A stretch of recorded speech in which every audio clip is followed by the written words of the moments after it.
warning.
Anytime you're ready, Your Worship.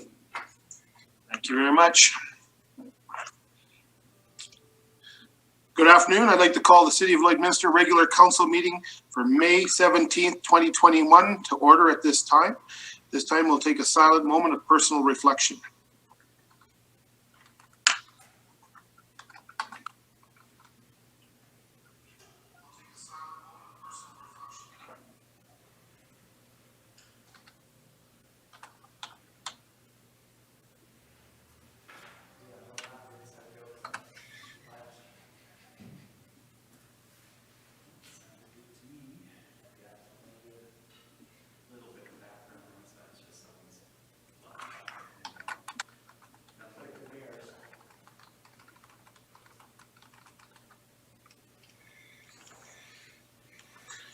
a reminder, all members of council are obligated to declare a conflict of interest or a pecuniary interest as per section 133 of the Lloydminster Charter regarding any item on this agenda.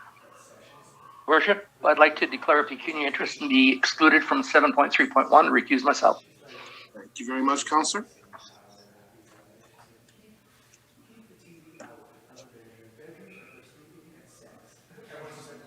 None others noted at this time. Thank you very much. With that, I will move on to item number 2 and ask if there's any additions or deletions to this agenda. Not seeing any. We'll move on to item number 3, which is approval of the agenda that's presented. Councillor Thorson. I move that the agenda dated May 17th, 2021 be approved. Thank you very much. I'm looking for a seconder from council. Councillor Whiting, thank you very much. Any further discussion on the motion at hand? Not seeing any. I'll ask you to raise your hand for all in favor. Thank you, Council. Opposed, carried. Moving on to agenda item number 4, approval of the previous meeting minutes. I'll look to Councillor Thorson. I move that the regular council minutes dated April 26th, 2021 be approved. Thank you very much. I'll look at Councillor Fagnan. Thank you for seconding it. Any further discussion on the motion at hand? Not seeing any. I will call for the question. All in favor, please raise your hand. Thank you, Council. Thank you. Opposed, carried. Move on to item number 5, and that is business arising from the minutes. Is there anything at this time we need to deal with from those minutes? Not seeing any. Item number 6 is public hearings, and we will return to public hearings at the 2 o'clock hour. Moving on to item number 7, new business. 7.1, I'll look to the city manager for city manager's office. Good afternoon, Your Worship and Council. Today's matter before you is the strategic plan for 2022 to 2025. And the recommendation is to adopt the City of Lloydminster strategic plan for those years. The existing strategic plan was approved by Council for 2017 to 2021. A new plan is necessary to continue to guide Council administration activities and provide a long-term vision for the community.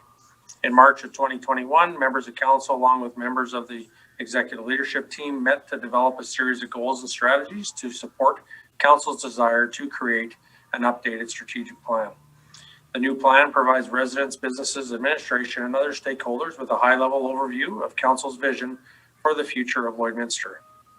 City Council's governance role includes the mandate to provide strategic direction. This plan comprises that direction, building on 2017 to 2021 plan, while supporting administration and building its own operational plans.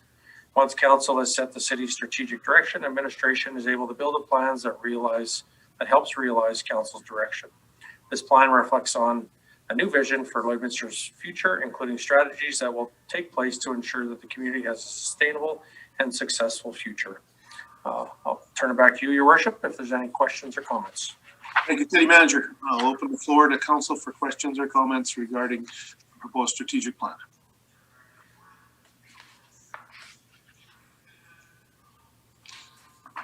Councillor Whiting. Yeah, thank you, Your Worship.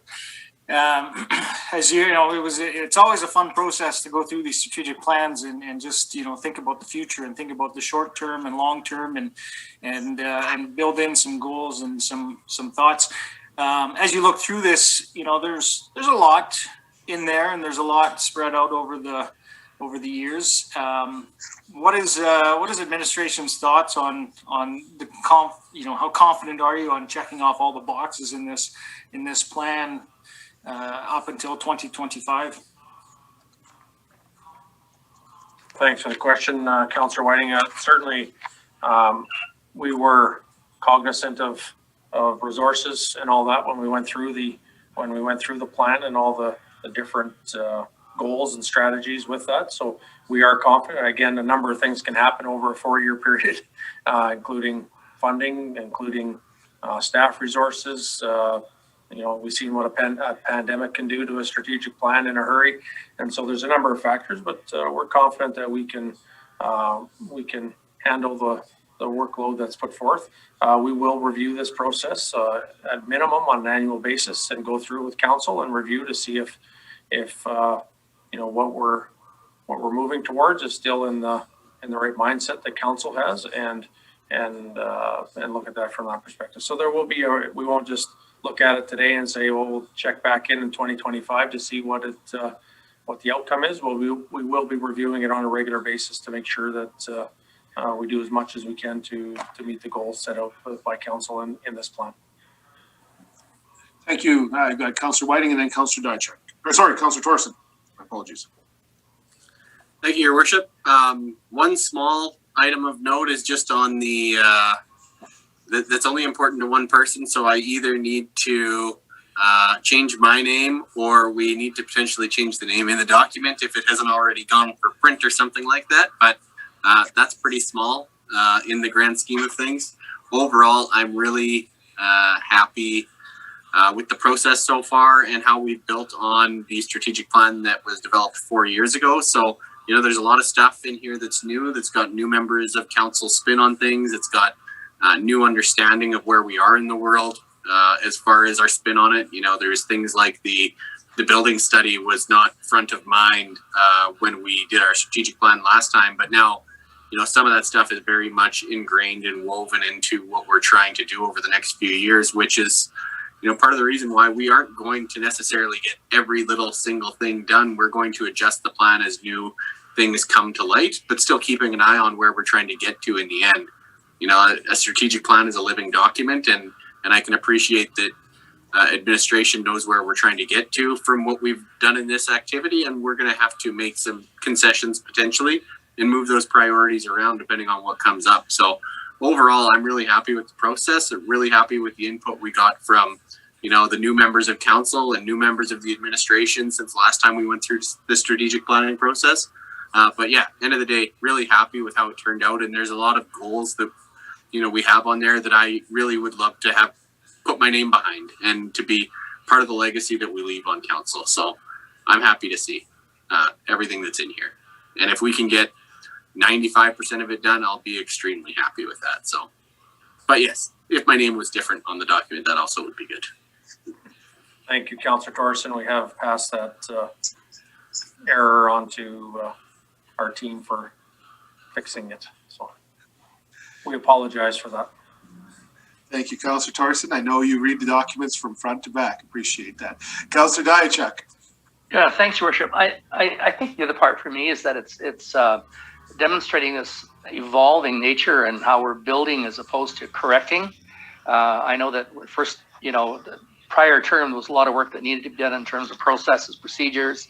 Finance was a big issue. And when you look at this strategic plan now, that we are at a point where, you know, we have reserves, we're planning into the future. We're talking about asset management as a big piece going forward. And we're also talking about reviewing processes vis-a-vis through the lean process. So there's really, I think, two components. One, external, which means that we are building in terms of the future needs for the community, but also internally as well, in terms of looking how we do business and how we can do business better going forward. And I think that combination speaks to, I think, again, the quality of the individuals and certainly the process that's involved in putting these documents together. So I think from a ratepayer perspective, to be able to see that there's both an external and internal piece to this is an important piece, because there's a real commitment in this document to make sure that, you know, our ratepayers get a bang for the buck. Procedures are lean, and I know that, you know, the last little while I've been seeing comments certainly on social media about the cost and wages and what are we doing to bring it down and all those other concerns. But a lot of this is really sort of built in and behind and not quite as open immediately to interpretation, that is actually saving money and making a difference for the city. So I think how we roll this out will be important as well, so people can understand the significance of all the pieces that are in there. So well done. I think there's work for us to do in terms of maintaining, but also establishing new goals going forward. Thank you, Councillor. Councillor Marin. Thank you, Your Worship. And I just want to say that when I came on to council last fall, how much the strategic plan benefited me in understanding where council was at and what the vision was for the future of Lloydminster. So that document was really valuable for me, even when I was preparing to serve on council. I really appreciated the opportunity to be part of this update to the strategic plan. I think council had done a really wonderful job of capturing many conversations that have happened in the community and to really use that to develop the strategic plan. So I hope that residents see themselves in the plan and that this is a vision that they share along with council and city administration. I think also, as Councillor Diachuk just mentioned, how we roll this out will be really important. So our community members can see, you know, what's the vision for the future of Lloydminster. What are the things that we're focusing on? Delivering good governance. I love that that's on the very first page because I think that's really important for all of us. And then, you know, some things that they might find really interesting that are on the horizon in year 2 and year 3. So I hope the residents take an opportunity to at least glance through it, and I would welcome anyone to reach out and chat about what they find in the strategic plan and share with us the feedback that they have. So next year when we do this process again, that we can make sure we capture their voice and vision for the city as well. Thank you very much. Thank you, Councillor. I think it's, as has been said a number of times, that it is a strategic plan, and it's a plan, it's a vision.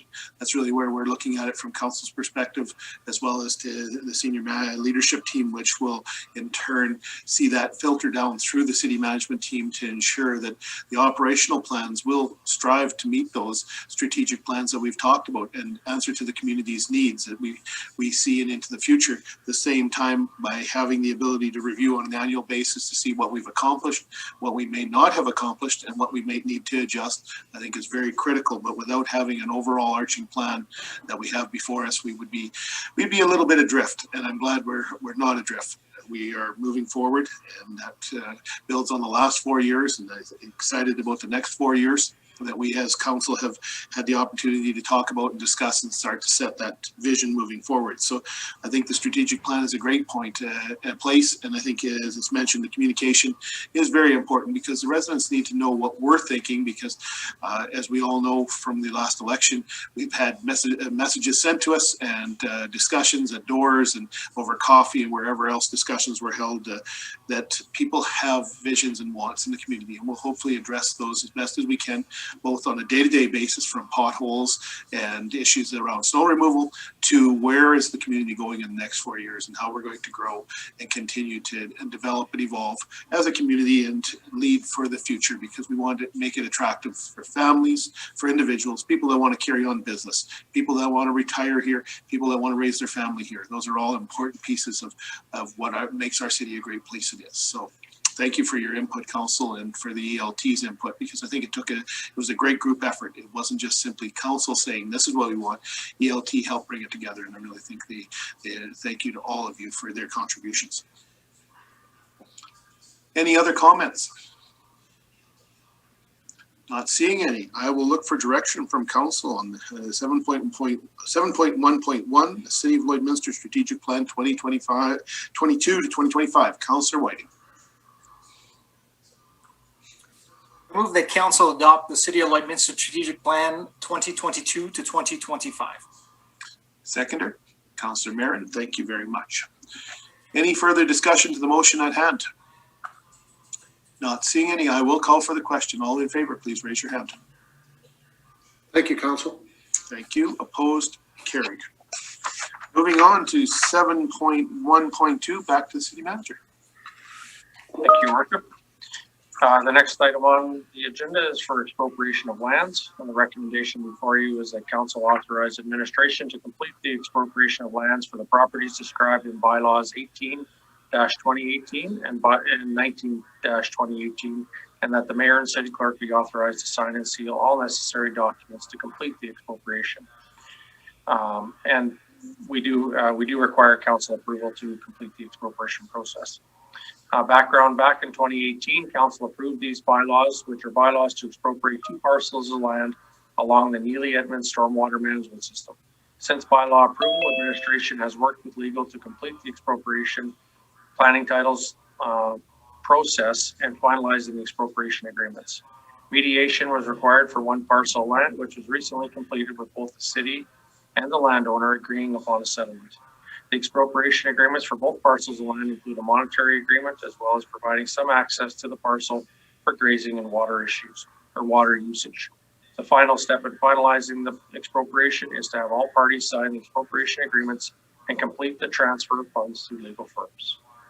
I'll turn it back to you, Your Worship and Council, if there's any questions or comments. Thank you, City Manager. I'll look for questions or comments from Council. So, go ahead, Councilor Dutchuk. Thanks, Your Worship. Well, it's glad to see these particular pieces have been completed. Is there any other property remaining along this pathway for us that we still have to deal with, or was this completed all at this point? I believe this is all, Executive Manager Stang's on the call, but I believe everything else, everything is done for this, that we require anyway for this particular stormwater management complex. Good. That's good to hear. Thank you. Don, is that correct? Yeah, this is based on the process we started quite a few years back when we took it over from Ducks Unlimited to ensure we had agreements in place all the way through. Any future potential changes or requirements would obviously come forward in the future, but this is the last outstanding item as of right now. Councilor Torreson. Thank you, Your Worship. I think Executive Manager Stang just answered my question, but at the end of the day, just good to hear this is the last we're going to hear on this item. It's been a long, drawn-out process, and just good that administration got something done and completed, and we can kind of move on from this. Thank you, Councilor. Councilor Marion, did I see your hand up? No? Okay, no problem. Yeah, I do want to add to those comments that Council made that certainly bringing this to closure is good. I believe that, Executive Manager Stang referred to having access to the other lands, and those agreements have been signed, giving right to the city to access those for the purposes of water management. And these were a little different, but I'm glad to see closure because I believe some of these are very outstanding for the city, and it's great to see that we've been able to move forward and close that chapter and move forward. So thank you to administration for the efforts put into that, because I know it has been a matter that's been outstanding for a while. Any other questions or comments from Council? Not seeing any. I will look for direction on 7.1.2 expropriation of lands. Councilor Dutchuk. Thanks, Your Worship. I move that Council authorize administration to complete the expropriation of lands for the properties described in Bylaws 18-2018 and 19-2018, and that the Mayor and City Clerk be authorized to sign and seal necessary documents to complete the expropriation. Thank you, Councillor. I'll look for a seconder. Councillor Torreson, thank you very much. Is there any further discussion on the motion at hand? Not seeing any. I'll call the question. All in favor, please raise your hand. Thank you, Council. Opposed? Carried. Thank you very much, City Manager. I believe we've still got some time, so we'll keep moving on to 7.1.3. Back to the City Manager. Thank you, Your Worship. For 7.1.3, temporary outdoor patio program, I will ask Catlin Dutcher from Economic Development to present. Good afternoon, Your Worship and Council. Good afternoon. Today I'll bring two recommendations forward. That Council direct the Development Officer to review and approve temporary patio permits in direct control locations, and that Council direct administration to reduce the $75 application fee to $25 for the temporary outdoor patio program. The issue: while COVID-19 guidelines and restrictions continue through 2021, temporary outdoor patios will allow for increased seating capacity, as well as the option for outdoor dining for those with different levels of comfortability. Currently, a temporary outdoor patio permit falls under a general development permit.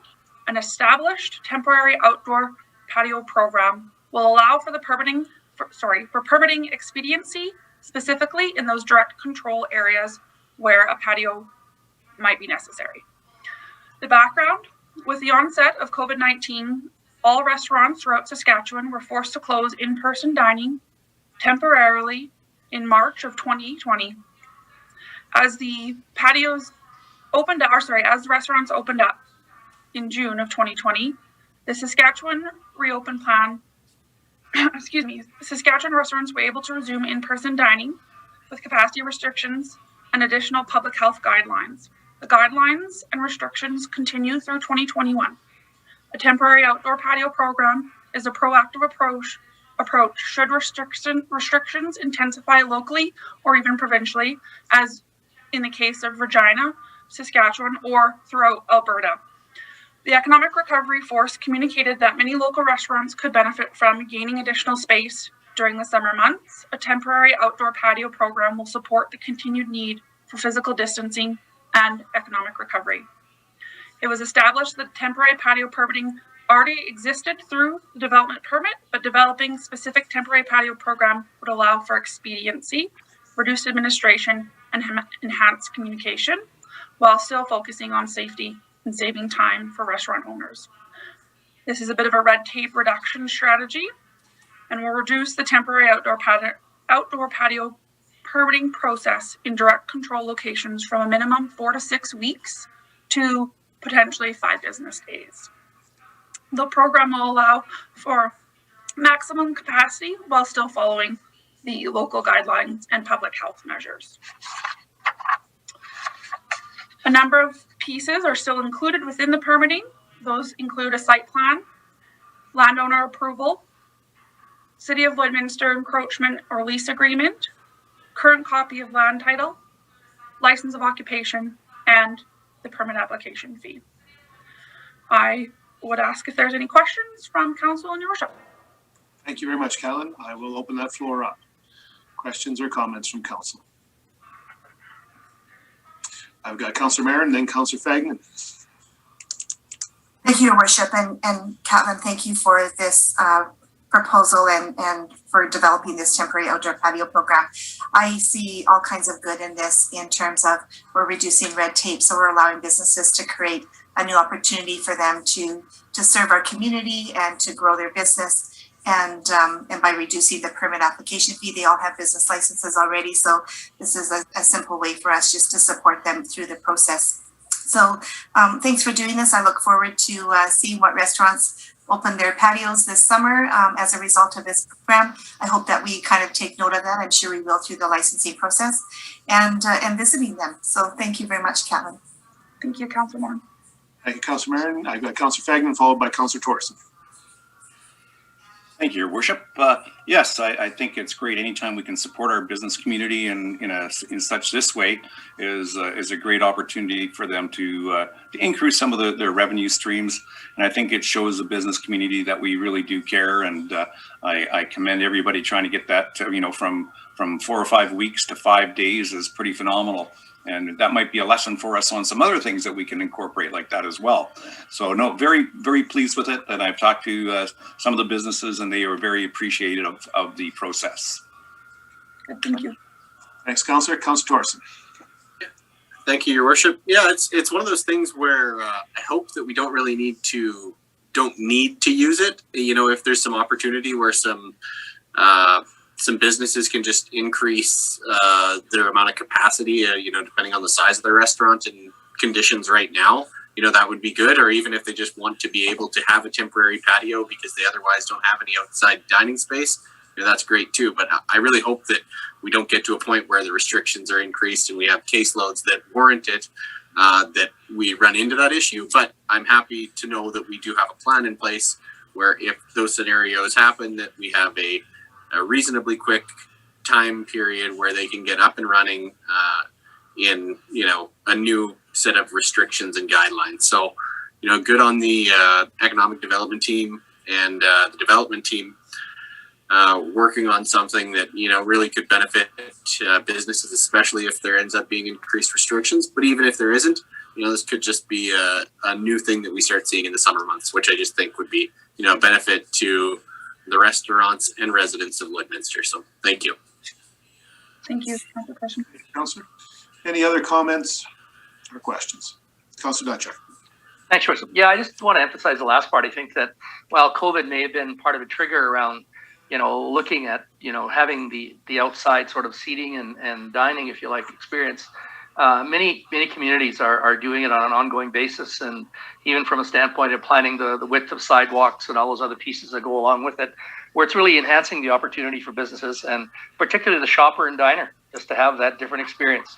It's not about going and sitting inside all the time. If it's summer, it's nice out, you want to be outdoors, and we can see that many of the patios around a number of establishments on a nice warm day, generally that's the area that's full and the inside's empty. So I think there's a pattern, there's an opportunity, and I look forward to seeing the impact it'll have on our streets. But Catlin, good work, and we'll see where this takes us forward. Thank you, Councillor Dacha. I'll ask if there's any further questions or comments. I can repeat everything that was said, but I think it's all been said that great work, Catlin, on this. And I think this responds to our business community's needs, our community as a whole's needs, and let's see where this takes us in the future as well. I think that has great opportunities. With that, I will look for direction from council if there's no other comments for 7.1.3 temporary outdoor patio program. Councillor Marin. Thank you, Worship. I'll make the motion that council direct the development officer to review and approve temporary patio permits in direct control locations. Any Councillor Fagman, thank you. Seconder.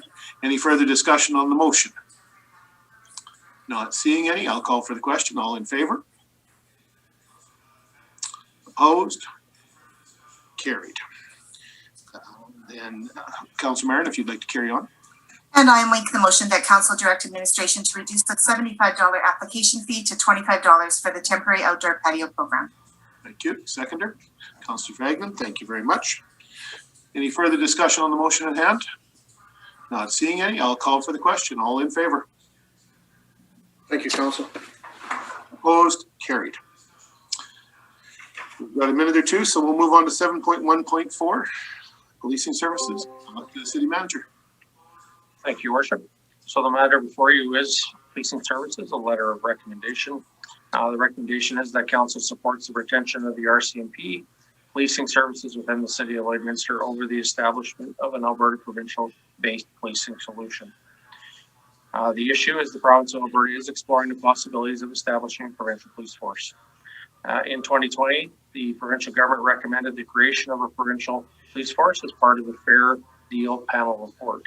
A final decision on the future direction of policing has not been taken by the province.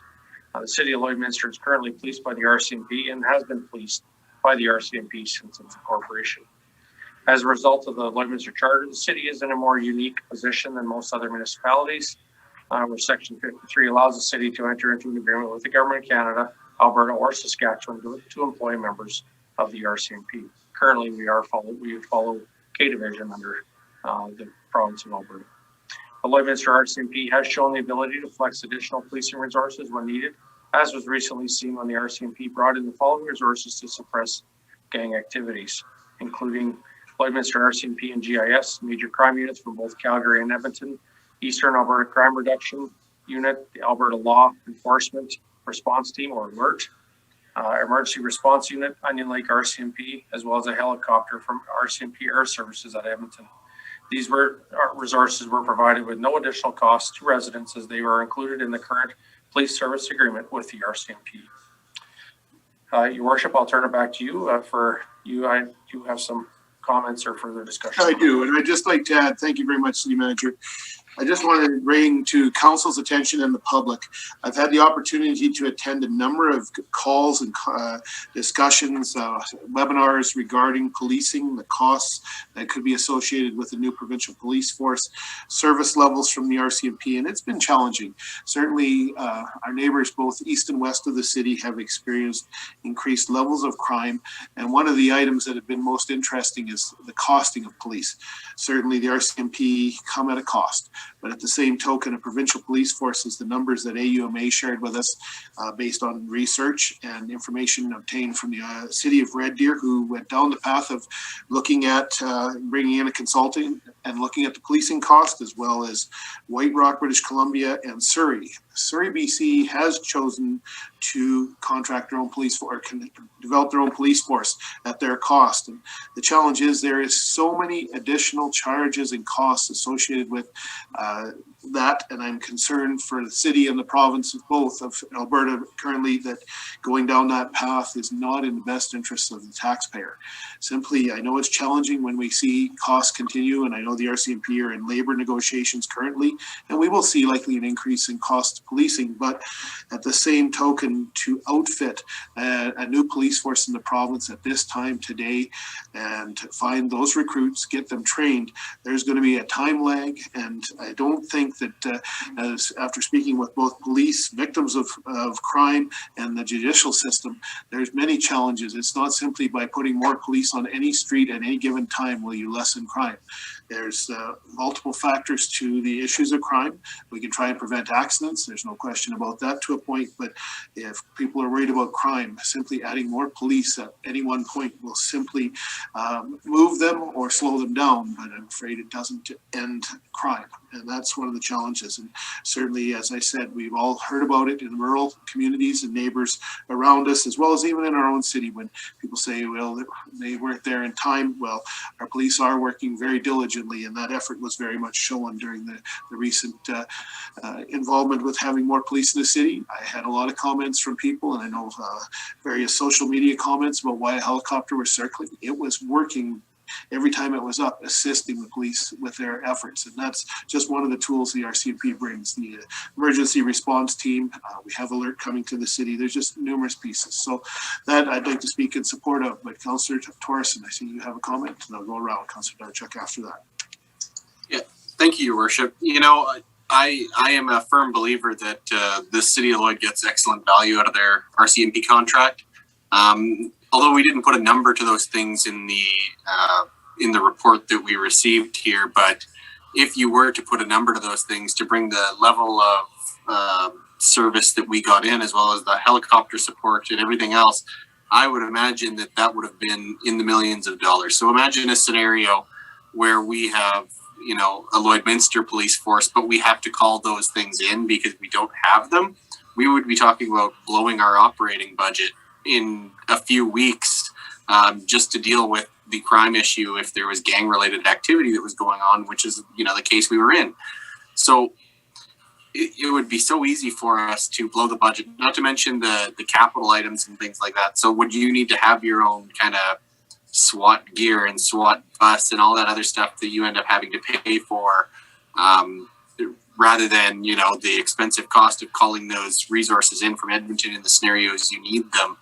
So you get down a slippery slope once you get down that path, as far as, you know, the capital side of things, and also major incidents that require significant support where, you know, we could really be getting ourselves into financial hardship. Whereas right now, you know, on the level of service that we're getting, and the cost of it, I think it's pretty good value, and it's not something that I would support changing in any way, and not even going to an Alberta model, because let's face it, that's going to have a whole bunch of warts on it being a bi-provincial city that we just don't want to open that can of worms. You know, is the provincial act, are they going to be able to even, you know, police in the Saskatchewan side of the city? That's a can of worms I don't think we need to open if we just stick with our RCMP contract and ask nicely to do that. Thank you, Councillor. Councillor Darchuk, and then I got Councillor Merritt. Yeah, thanks, Worship. I think, you know, as I've heard this suggestion being debated, the one thing that I haven't heard really clearly articulated by the province in any way as to why having our own Alberta police force would be better than what we currently have. And I haven't heard that. I haven't heard it's going to cost cheaper. I haven't heard that it's going to be better. I haven't heard that we're going to draw a different group of people that want to be police. I haven't heard that it's going to be better trained. Like, those are all elements that I think that when we look at the service we get and the results we get, at no point in time has there ever been a discussion moving it forward to say, and your policing will be better because of these following reasons. And so we end up kind of running around and chasing our tails and doing our own analysis. This, in the end, as has been pointed out already, the cost has nowhere to go but up.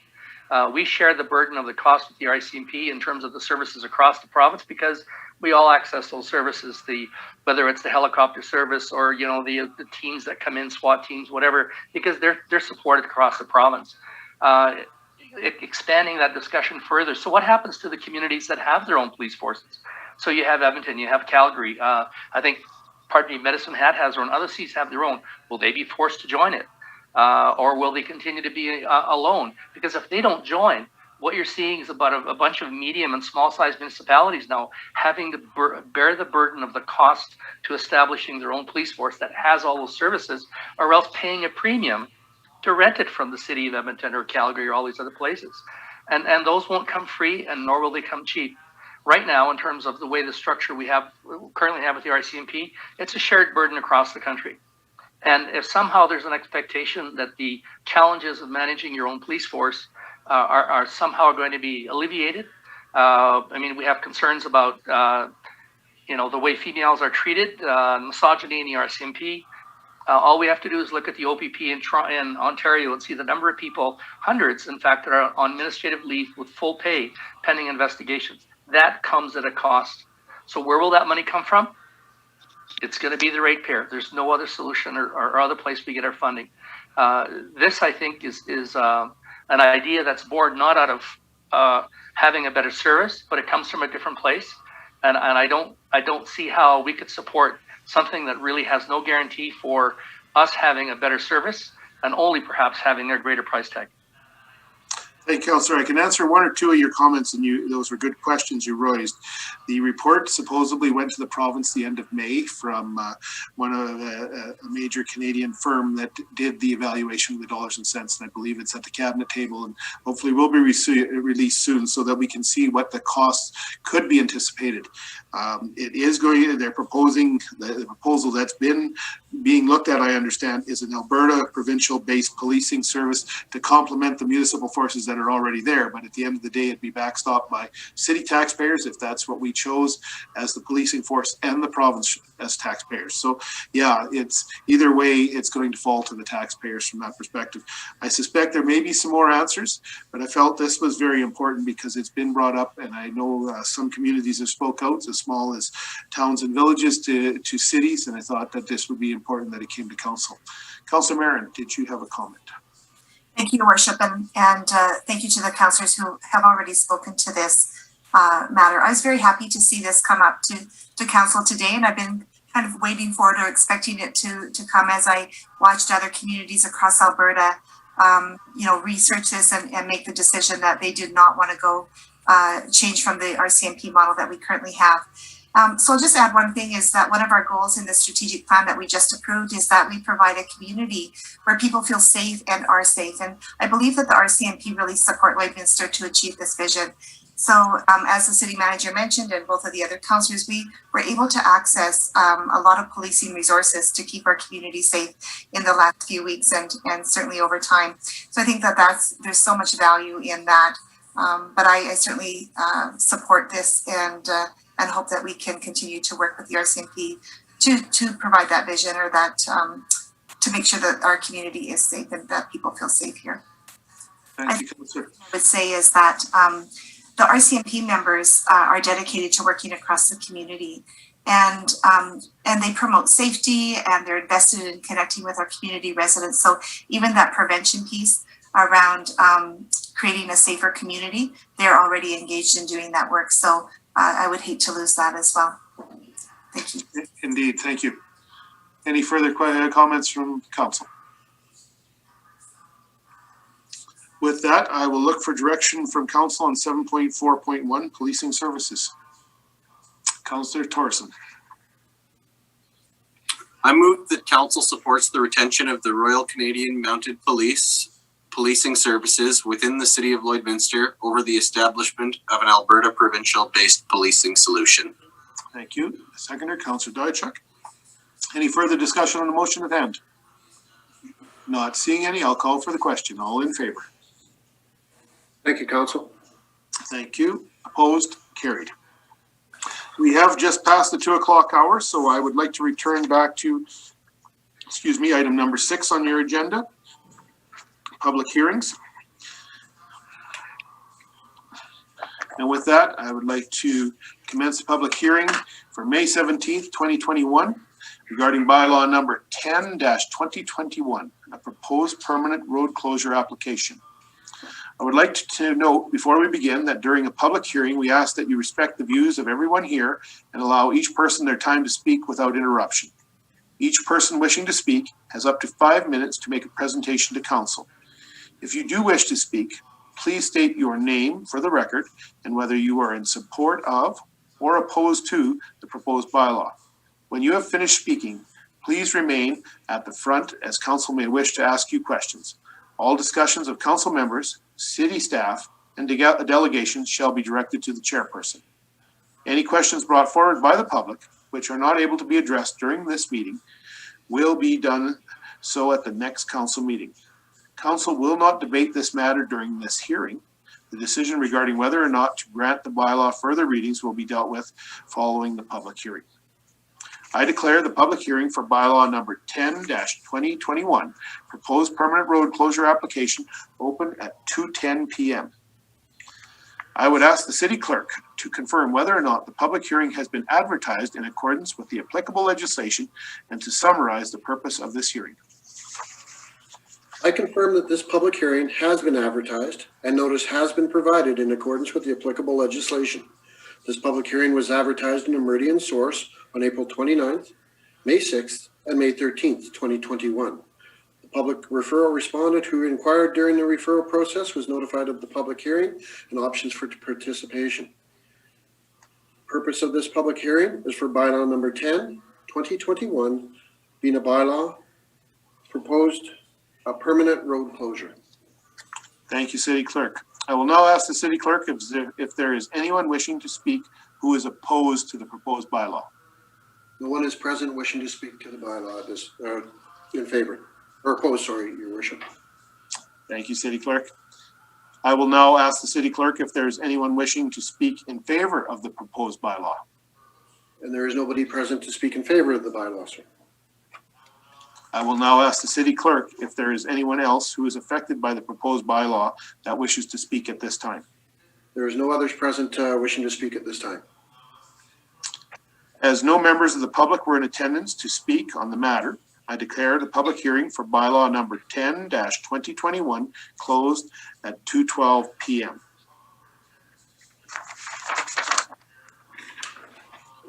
Public hearing for bylaw number 11-2021, Parkview Estates Municipal Development Plan Amendment. I would like to note before we begin that during a public hearing, we ask that you respect the views of everyone here and allow each person their time to speak without interruption. Each person wishing to speak has up to 5 minutes to make a presentation to council. If you do wish to speak, please state your name for the record and whether you are in support of or opposed to the proposed bylaw. When you are finished speaking, please remain at the front as council may wish to ask you questions. All discussions of council members, city staff, and delegations shall be directed to the chairperson. Any questions brought forward by the public, which are not able to be addressed during this meeting, will be done so at the next council meeting. Council will not debate this matter during the hearing. The decision regarding whether or not to grant the bylaw further readings will be dealt with following the public hearing. I do declare the public hearing for bylaw number 11-2021, the Parkview Estates Municipal Development Plan Amendment, open at 2:13 p.m. I would ask the city clerk to confirm whether or not this public hearing has been advertised in accordance with the applicable legislation and to summarize the purpose of this hearing. I confirm that this public hearing has been advertised and notice has been provided in accordance with the applicable legislation. This public hearing was advertised in a Meridian source on April 29th, May 6th, and May 13th, 2021. The 4 adjacent landowner public referral respondents who inquired during the referral process were notified of the public hearing and the options for participation by email on May 3rd, 2021. The purpose of this public hearing is for bylaw number 11-2021, being a bylaw amending the Parkview Estates Municipal Development Plan. Thank you, City Clerk. I will now ask the City Clerk if there is anyone wishing to speak who is opposed to the proposed bylaw. There is nobody here to speak opposed to the bylaw, Your Worship. Thank you, City Clerk. I will now ask the City Clerk if there is anyone wishing to speak in favor of the proposed bylaw. And there is nobody present wishing to speak in favor of the proposed bylaw. I will now ask the City Clerk if there is anyone else who is affected by the proposed bylaw that wishes to speak. There is no other persons present who wish to speak, Your Worship. As no members of the public were in attendance to speak on the matter, I declare the public hearing for bylaw number 11-2021 closed at 2:15 p.m.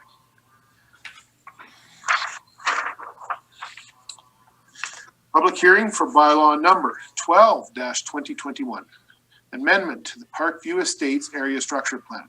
I would like to note before we begin that during a public hearing, we ask that you respect the views of everyone here and allow each person their time to speak without interruption. Each person wishing to speak has up to 5 minutes to make a presentation to council. If you do wish to speak, please state your name for the record and whether you are in support of or opposed to the proposed bylaw.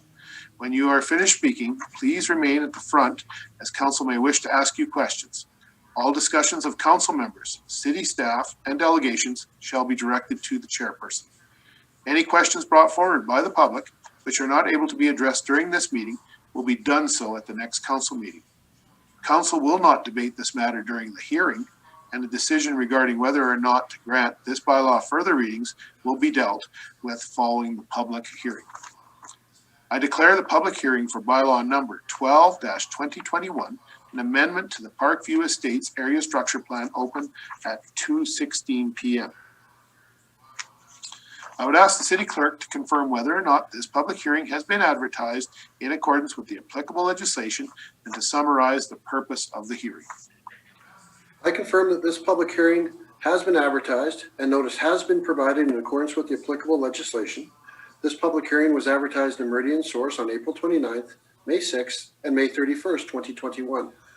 The 4 adjacent landowner public referral respondents who inquired during the referral process were notified of the public hearing and options for participation by email on May 3rd, 2021. The purpose of this public hearing is for bylaw number 12-2021, a bylaw amending the Parkview Estates Area Structure Plan. Thank you, City Clerk. I believe you meant to say May 13th rather than May 31st. Yeah, May 13th. My apologies, Your Worship. No problem, just so that everyone's clear. Thank you, City Clerk. I will now ask you, City Clerk, if there is anyone wishing to speak who is opposed to the proposed bylaw. There is nobody present to speak to oppose to the proposed bylaw, Your Worship. I will now ask the City Clerk if there is anyone wishing to speak in favor of the proposed bylaw. There is no one present to speak in favor of the proposed bylaw, Your Worship. And I will now ask the City Clerk if there is anyone else who is affected by the proposed bylaw that wishes to speak. There is no others present who wish to speak, Your Worship. As no members of the public were in attendance to speak on the matter, I declare the public hearing for bylaw number 12-2021 closed at 2:17 p.m.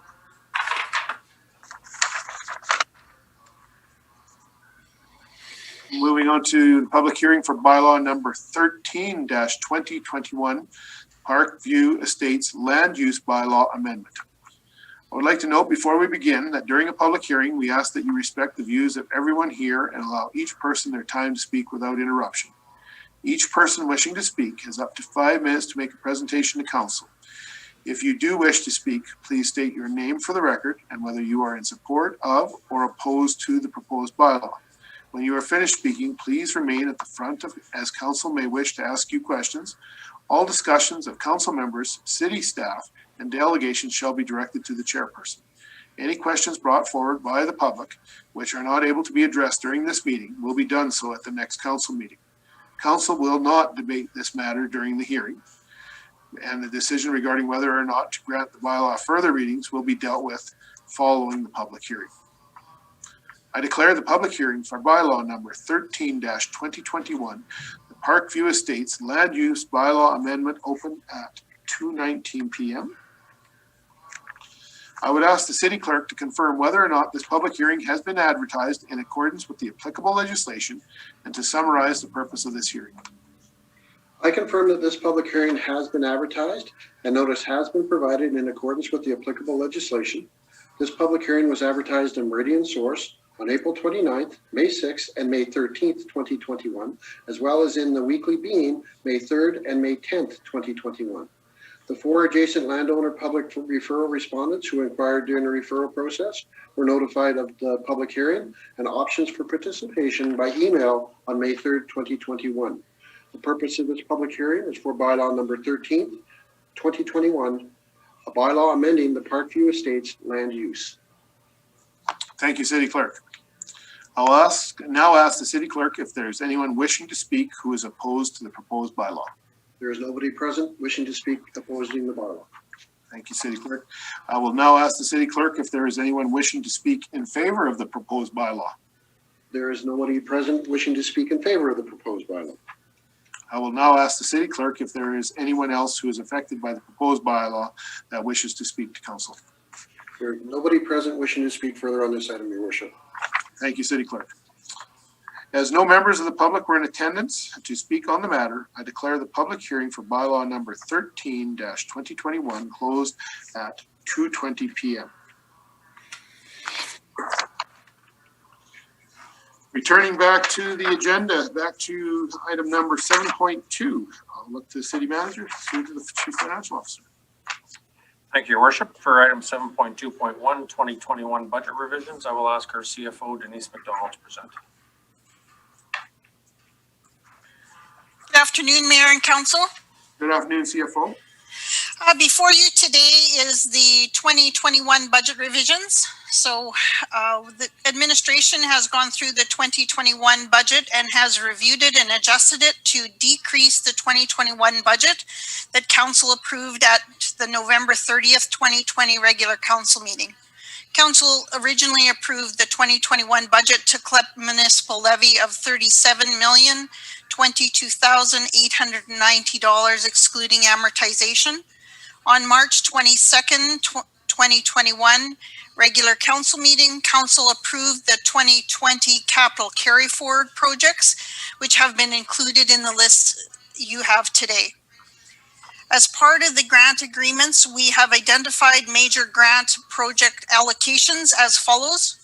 Alberta MSI, Fire SCBA, which is breathing apparatus replacement program, $315,000. LGCC irrigation system upgrade, $597,300. Road rehab on 44th Street, $1,010,000. 2021 street improvement, $1.2 million. 2021 water and sewer replacement program, $1.35 million. And Alberta federal gas tax grant, we're looking to support it on the 2021 water sewer replacement program. And the Saskatchewan federal gas tax grant we will use as part of the concrete intersection construction on 44th Street. Total grant allocation would be $6,308,122. With that, I'd like to go to the first worksheet and take you through some of the operating revisions that were implemented. So before you is a new worksheet, and just to kind of walk you through it, you'll see our original operating budget approved from November 30th and what we are proposing today and the variances between the two. So you will see that on the first item there, the variance for the net municipal taxes has been reduced from 3 to 2.2%, resulting in a net municipal tax decrease of $286,049. The next item I'd like to highlight is the transfer from reserves. So you can see that we have increased the transfer from reserves, and we've done that to support a few new projects. One in particular is the cybersecurity. As you are aware that there's a number of municipalities being hit by cybersecurity, and we have identified that we need to do some work in that area in order to protect the municipality. We're not sure exactly how much will be required, but we have drawn the money from reserves, and we have supported $50,000 if we need to use it. If we don't need to use it, we will just not pull the money from reserves. So we're not taking it from tax dollars. The next new item on the project is implementation of the ERP roadmap. So as you are aware, we're currently reviewing our ERP system, and we expect an assessment of the roadmap to a future state being delivered to us in June. we're not sure exactly what that assessment will derive, and therefore we know that there will be things we need to implement quickly in this last half of the year, and therefore we've put $50,000 towards implementing a portion of that if we need. And again, we're drawing from reserves to support it. We've adjusted the asset management that was previously approved by council, and we anticipate coverage from the FCM's MAMP grant. However, will not receive a decision until late 2021. So that is being supported from reserves. If we get the grant, we will not draw from reserves and utilize the grant instead. Again, helps our tax rate. Those new projects have been added to contracted services when we get to the expense area. So the next item I'd like to look at is the salaries and wages. So you can see that the salaries and wages have been adjusted, and that's due to a couple positions that way back in November we had introduced them, but there has been vacancies. So we've adjusted the expenses in order to accommodate savings there. Contracted services, I've already kind of brought to your attention. There's a couple small line items included in there that we had to make adjustments. And then the next area I'd like to introduce to you is the annual transfer to capital program. And so we have done adjustments to change the funding from reserves to grant applications. So that's the MSI. So Fire SCBA replacement program has moved from reserves to MSI. The irrigation system has been removed from reserves to MSI. Land division acquisition is just a small adjustment. So overall, we've reduced our transfers from reserves to support those programs by $213,000. So you can see just in the operating alone, we've reduced the taxes, we've increased the franchise fees, and we've increased our transfers from reserves and supports from grants in order to deliver a better budget for you today. With that, I'd like to go to the next worksheet, which is the capital program.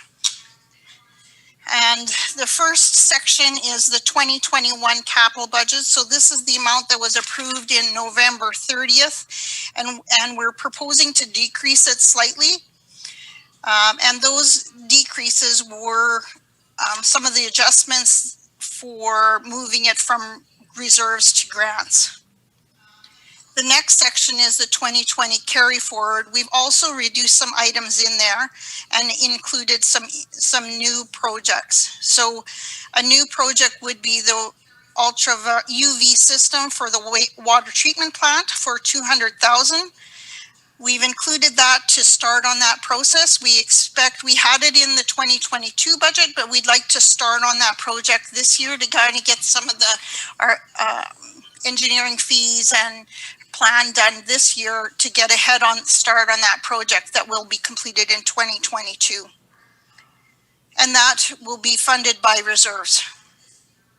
Engineering, GIS software and implementation, we've added a $50,000 project from general government capital reserves.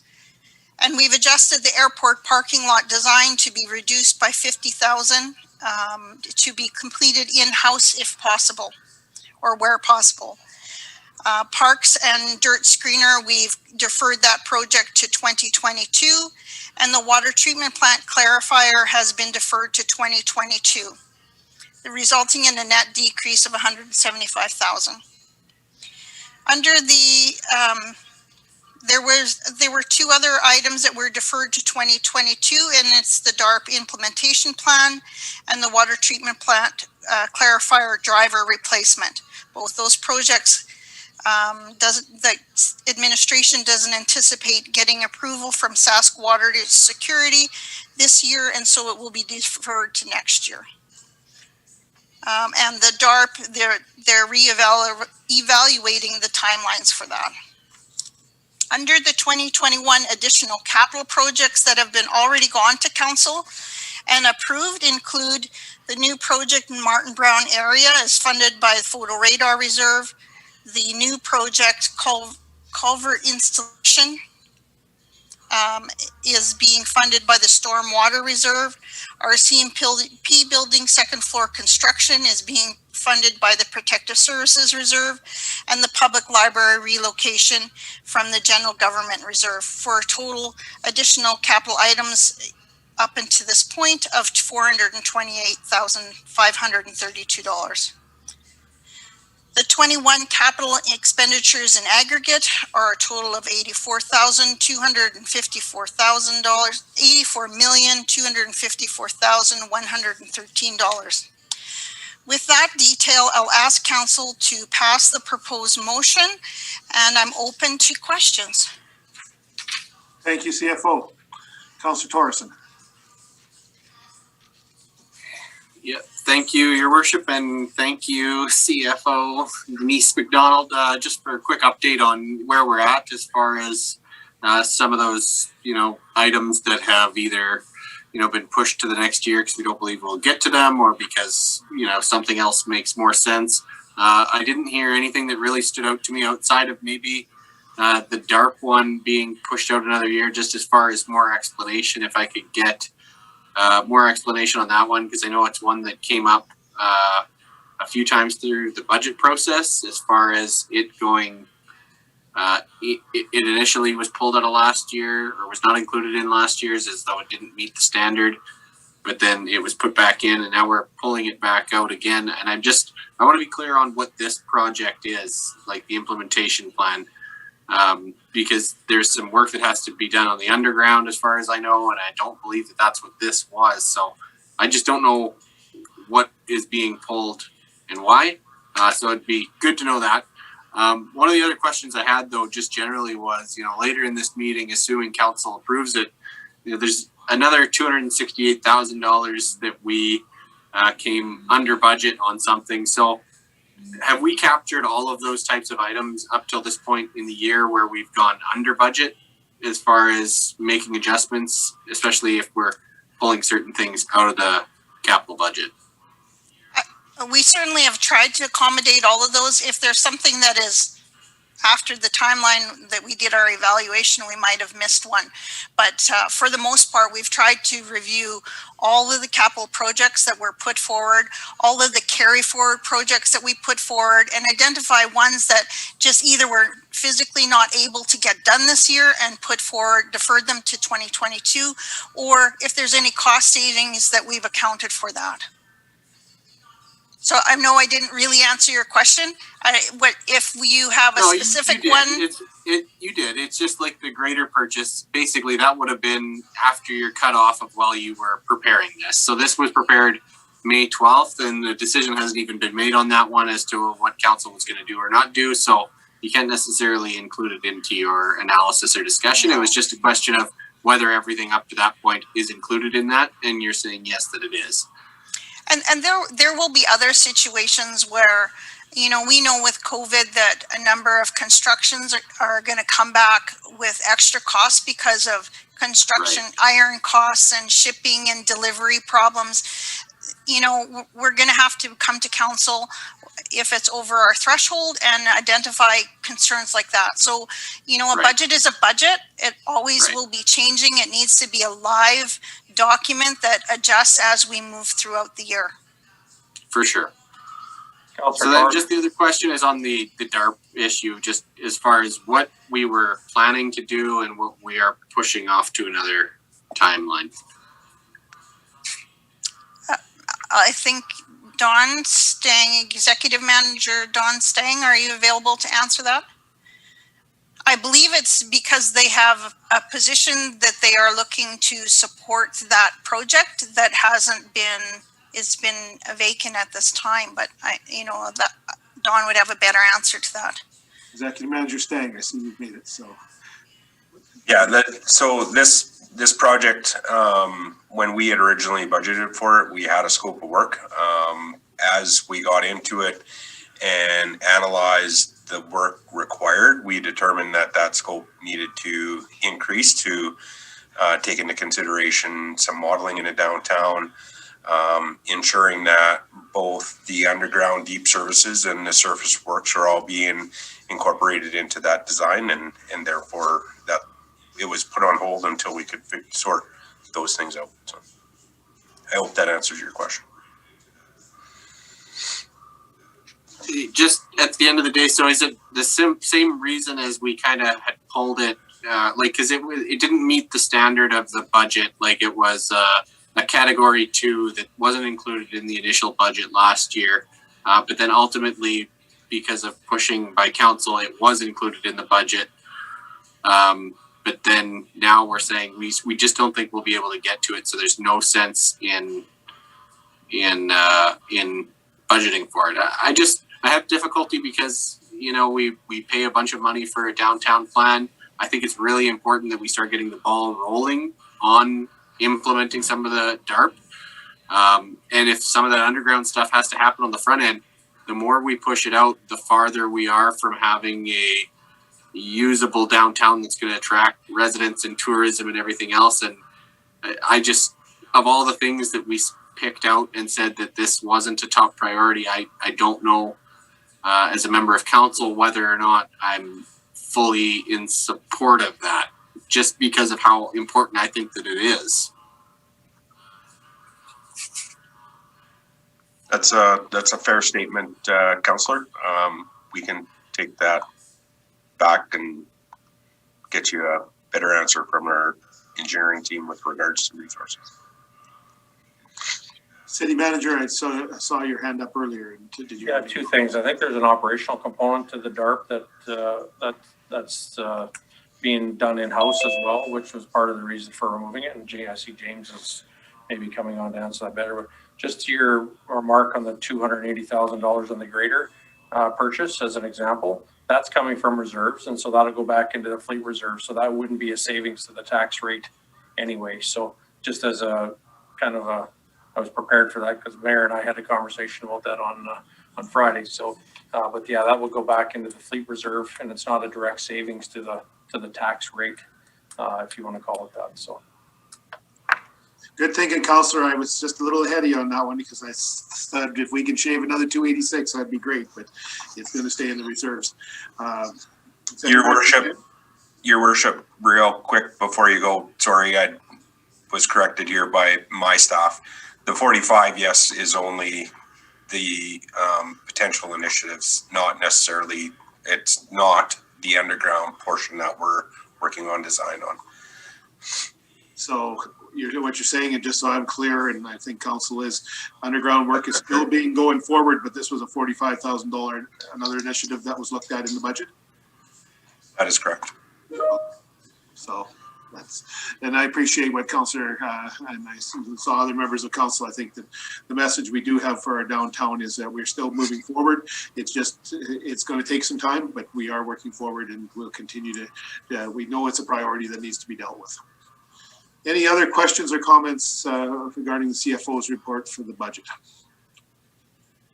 I do appreciate your comment, CFO, that it is a living document. And I think having served now on council for one full term and into our second term, I can certainly speak that I know that things do come up unplanned, and we know those, if something breaks and fails, we have a choice. We can either no artificial ice in a rink, or we can replace the cooler unit or fix the cooler chiller unit that needs to be fixed, because it is a cost, and that's why we do have reserves.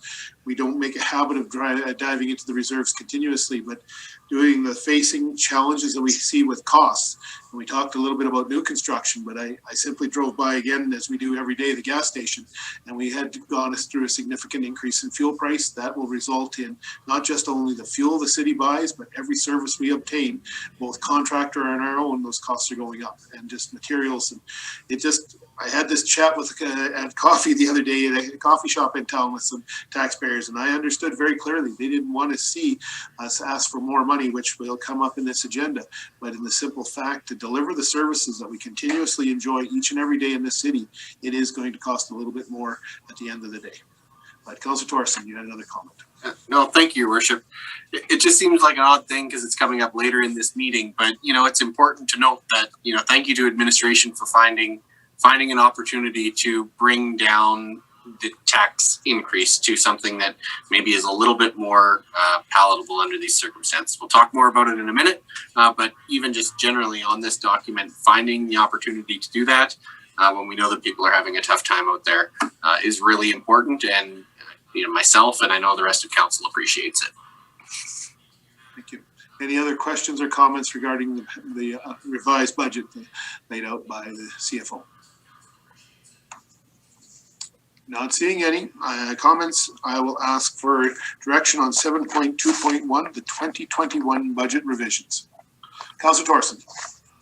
I move that council approve the revised 2021 operating budget with the total operating revenues of $83,022,766 and total expenditures of $82,927,438, excluding amortization of $20,835,280, resulting in taxation levy requirements of $36,736,841 or $736,841. In addition, that council approve the 2021 capital budget, which has a total capital revenues of $84,254,113 to support total capital expenditures of $84,254,113. Thank you, Councilor. Seconder, Councilor Marin. Is there any further discussion on the motion at hand? Not seeing any, I'll ask council to raise their hand in favor. Those in favor? Thank you, Council. Opposed? Carried. Thank you, CFO. Thank you. Moving on to 7.3.1, and I think Councilor Dachuk had indicated he's going to excuse himself. Thank you. I will look to the city manager for 7.3. Thank you, Your Worship. For 7.3.1, Lakeland College Rustlers female hockey team agreement, I will ask Joel Turcotte to present. Good afternoon, Mayor and Council. Good afternoon, Joel. Today I'm here again to talk about the Lakeland College Rustlers female hockey team agreement. The recommendation that Council approve the City of Lloydminster enter into a rental agreement with Lakeland College for a 3-year term, and that the Mayor and City Clerk be authorized to sign and seal all necessary documents. That Council approve the City of Lloydminster acceptance of a donation of a 60-foot trailer for use as a dressing room at the Russ Robertson Arena and allocate up to $8,000 from the Recreation and Culture Operating Reserve 1-700-740-34170 for electrical and gas expenses to connect the trailer to the facility. The issue, Lakeland College Rustlers female hockey team is seeking a formalized agreement for 3 years, which will provide the team with a home, ice, and structured pricing.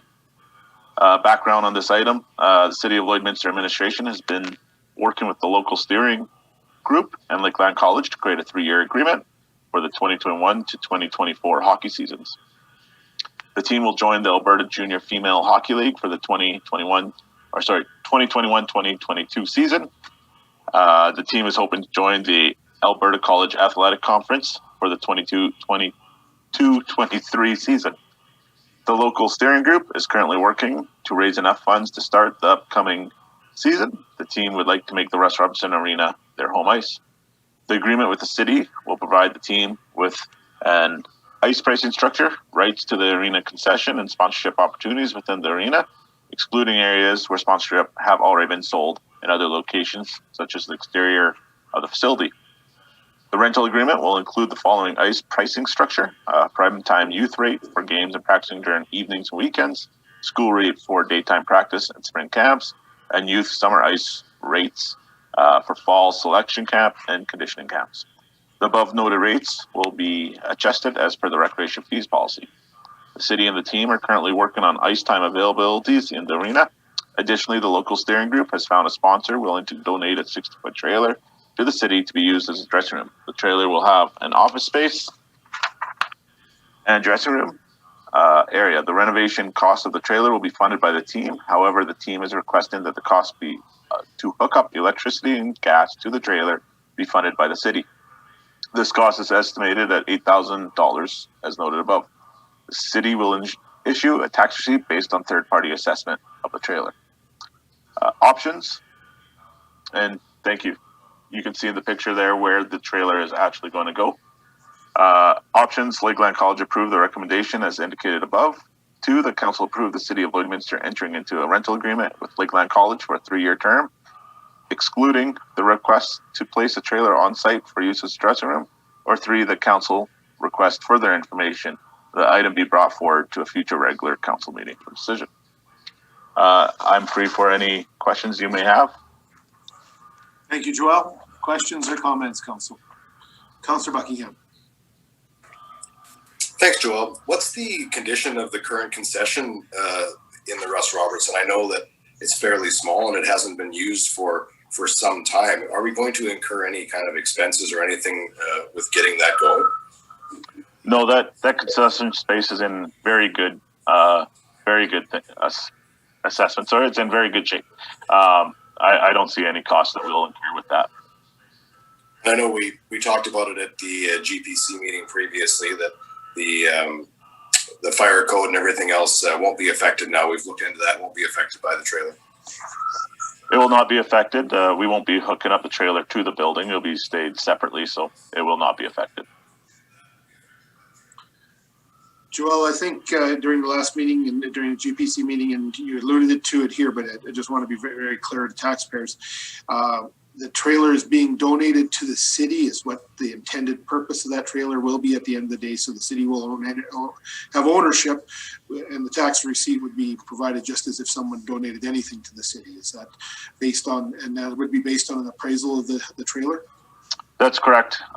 To give out a gift receipt, we'll need to appraise that trailer to make sure that the tax receipt we give is the correct amount, and they are donating it to the city of Lloydminster. So once that's done, the city will own the trailer. Okay.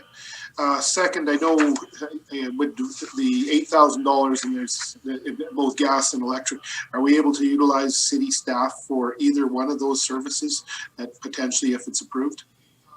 Yes, we have talked to the city's electrician and he might be able to do it. We're still trying to sort some of those fine details out, if he can do all of it or if he might need some help. So the gas, we will need a plumber to do that. Okay.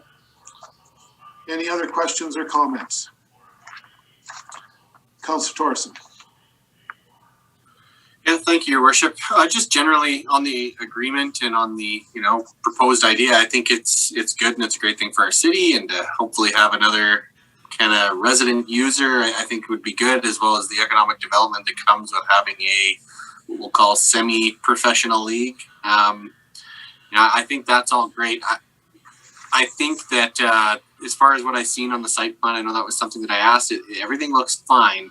I guess the only concerns are going to be like condition of the trailer when it gets to us, and then ensuring that that it's not going to be some kind of sink where we're going to have to sink a bunch of money in annually to upkeep or anything like that. I just don't want to run into an issue where we're accepting more issues than we want. Like, is this a brand new trailer? Is this a 40-year-old trailer that we're going to have to re-insulate or something in a year because it turns out it's actually pretty cold even with the utility hookup? It's just those kind of things where my concern is, where we don't necessarily know until the product shows up on site or until we get a good inspection of it. So I guess we don't know, or maybe you do know, but I don't know exactly what we're getting for our donation. And it's just the upkeep and everything else after that, which does become a challenge that at least for this 3-year term, it's exclusively going to be used by this club, which makes sense given all the circumstances. But if we have to pump a lot of money into it over the next 3 years, I'm going to feel like we got a bit of a raw deal. But in general, I agree with, heading in this direction and going with it. It's just some of those details as they come out that, I just want to make sure that administration's keeping an eye on it as it's going in, and that we're not accepting the liability and responsibility of something that's going to turn out to be a giant pain for the benefit that we are getting. At least being aware of what we're getting into. And right now, I'm just kind of talking. I don't know where I'm going with this, but at the same time, I just don't know what we're getting until we got it, and there's some concern there. Yeah, just to comment, Councillor Torson, I have had staff, the arena's manager, Kevin Lloydel, has gone and actually physically seen the trailer. Obviously, we haven't been able to do huge thorough into it, but we do know that the exterior is in extremely good shape.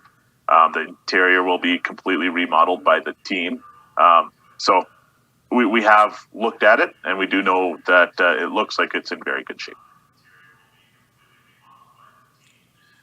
Joelle, you did mention ice surface time or ice time. And we know that sometimes we have been challenged with ice surfaces and availability for our community. By having this team introduced to our community, which is a wonderful thing as it goes forward, but at the same time, excuse me, it's going to take ice time. So does it appear generally that this will be workable into the ice schedule without disrupting other users that exist today? Yeah, we've worked with minor hockey already a little bit. That league needed to know their game slots, and so we've already worked with that team in minor hockey to be able to create some game slots. Some ice was not used, some ice will be changed around a little bit. The other thing is with the practice slots, we may need to move some of the adult users a little bit later, which isn't abnormal for adult users to go a little later than they currently are. But we may have to do a little bit of juggling, but we've already started a lot of it. Okay, terrific. And as long as the users are aware, because I think the last thing anybody that's organizing something likes to hear about is, oh, council decided to add somebody else and we didn't know anything about it. So I'm glad that I appreciate those preliminary discussions and that you've looked at some options. Any other? Councilor Marion. Your worship. So I had two questions and I think they've been answered. The one was just around, what the trailer would look like and that it would be a nice addition to the Russ Robertson and not be an eyesore. So I think you've confirmed that you've already investigated that. And the other was around the ice time. So thanks for sharing that information. I'll just make a comment in that girls drop out of sports at twice the rate of boys, and creating opportunities for them to have a higher level of sport for girls in our community, for Steelers to move on to that program, to be mentors in our community is really important for the community at large. And so when we keep girls in sports, it helps to build their confidence, it helps them to build their leadership skills, it helps them to invest back in community. There's just so many benefits to that are based on research. So I think this is a great program and a great way for the city to support that kind of sport in our community. So thanks, Joelle, for your work. Thank you. As I look around, is there any other comments from council? Not seeing any, I will ask for direction from council on 7.3.1, the Lakeland College Rustlers Female Hockey Team Agreement. Councilor Marion. I'm happy to make that motion and that council approve the city of Lloydminster enter into a facility use agreement with Lakeland College for a 3-year term, 2021 to 2024, and that the mayor and city clerk be authorized to sign and seal all necessary documents.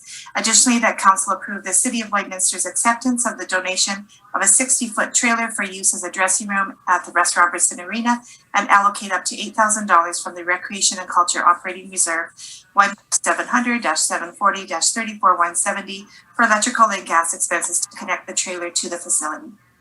Thank you, Councillor. I'll look for a seconder. Councillor Buckingham, thank you very much. Is there any further discussion on the motion at hand? Not seeing any, I will call for the question. All in favor, please raise your hand. Thank you, council. Opposed? Carried. Thank you very much, Joelle. Thank you.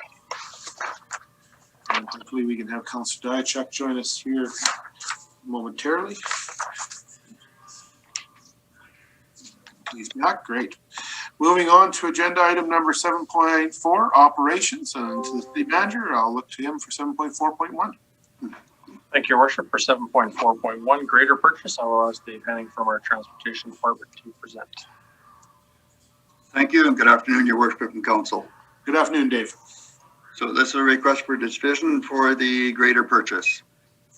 Recommendation is the council award the contract for the greater purchase to Fenning Canada of Saskatoon, Saskatchewan in the amount of $311,534.90 excluding GST to be allocated from the 2021 capital budget project number 2132051, and that the mayor and city clerk be authorized to sign and seal all necessary documents.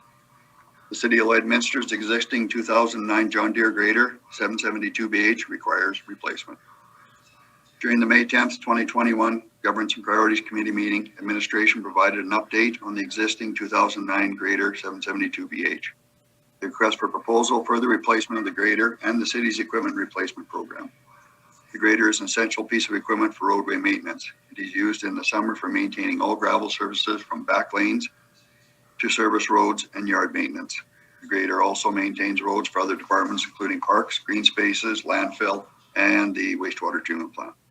In the wintertime, the grader is used on all city streets during residential snow removal, downtown, and highway snow removal, maintaining the snow dump, all back lanes within the city. It is readily available at all times for emergency use, especially winter maintenance, snowstorms. So we sent out a proposal. It was issued on March 30th of 2021 with a closing date of April 22nd. The RFP bid process was broken down as follows. We did receive 2 submissions for the grader purchase. Company of Finning Canada, Saskatoon, and Brandt Tractor Limited of Saskatoon also. In the box there, it shows the price, including a warranty package for the equipment at the same time. Administration is recommending the city award the purchase of the grader to Finning Canada of Saskatoon, Saskatchewan. Options are the council award the contract for the grader purchase to Finning Canada of Saskatoon in the amount of $311,534.90, excluding GST, to be allocated from the 2021 capital project 213-2051, and that the mayor and city clerk be authorized to sign and seal all necessary documents. Second option, the council not approve the award to contract to Finning Canada of Saskatoon, Saskatchewan. Third option, the council request additional information and that the award of the grader be brought forward to a future council meeting. The item is in alignment with the following strategic area: public transportation, sustainable fiscal strategy. The city's equipment replacement program maintains efficiency for roadway maintenance services, along with ensuring the safety of the public and city staff. As per the city's procurement and purchasing policy, amounts greater than $200,000 require council approval. The 2021 capital budget, grader capital budget number 213-2051, has an approved budget of $580,000. The funding allocated provided in the following table. So the project was for $580,000. The purchase of the machine is $396,534 with a trade-in value of $85,000. We also did receive a written quote from one of the auction companies for exactly the same amount of that price. So we decided to go with the trade-in value. The capital budget, it's awful high. When we contacted the suppliers last year, there was 2 implementations that they were considering. One was the tariff from the states, and the second was availability. So that's why that does seem a little out of reach, but that's what they had quoted us because they were unsure at the time and they wanted to be safe on their quotes. Open to any questions.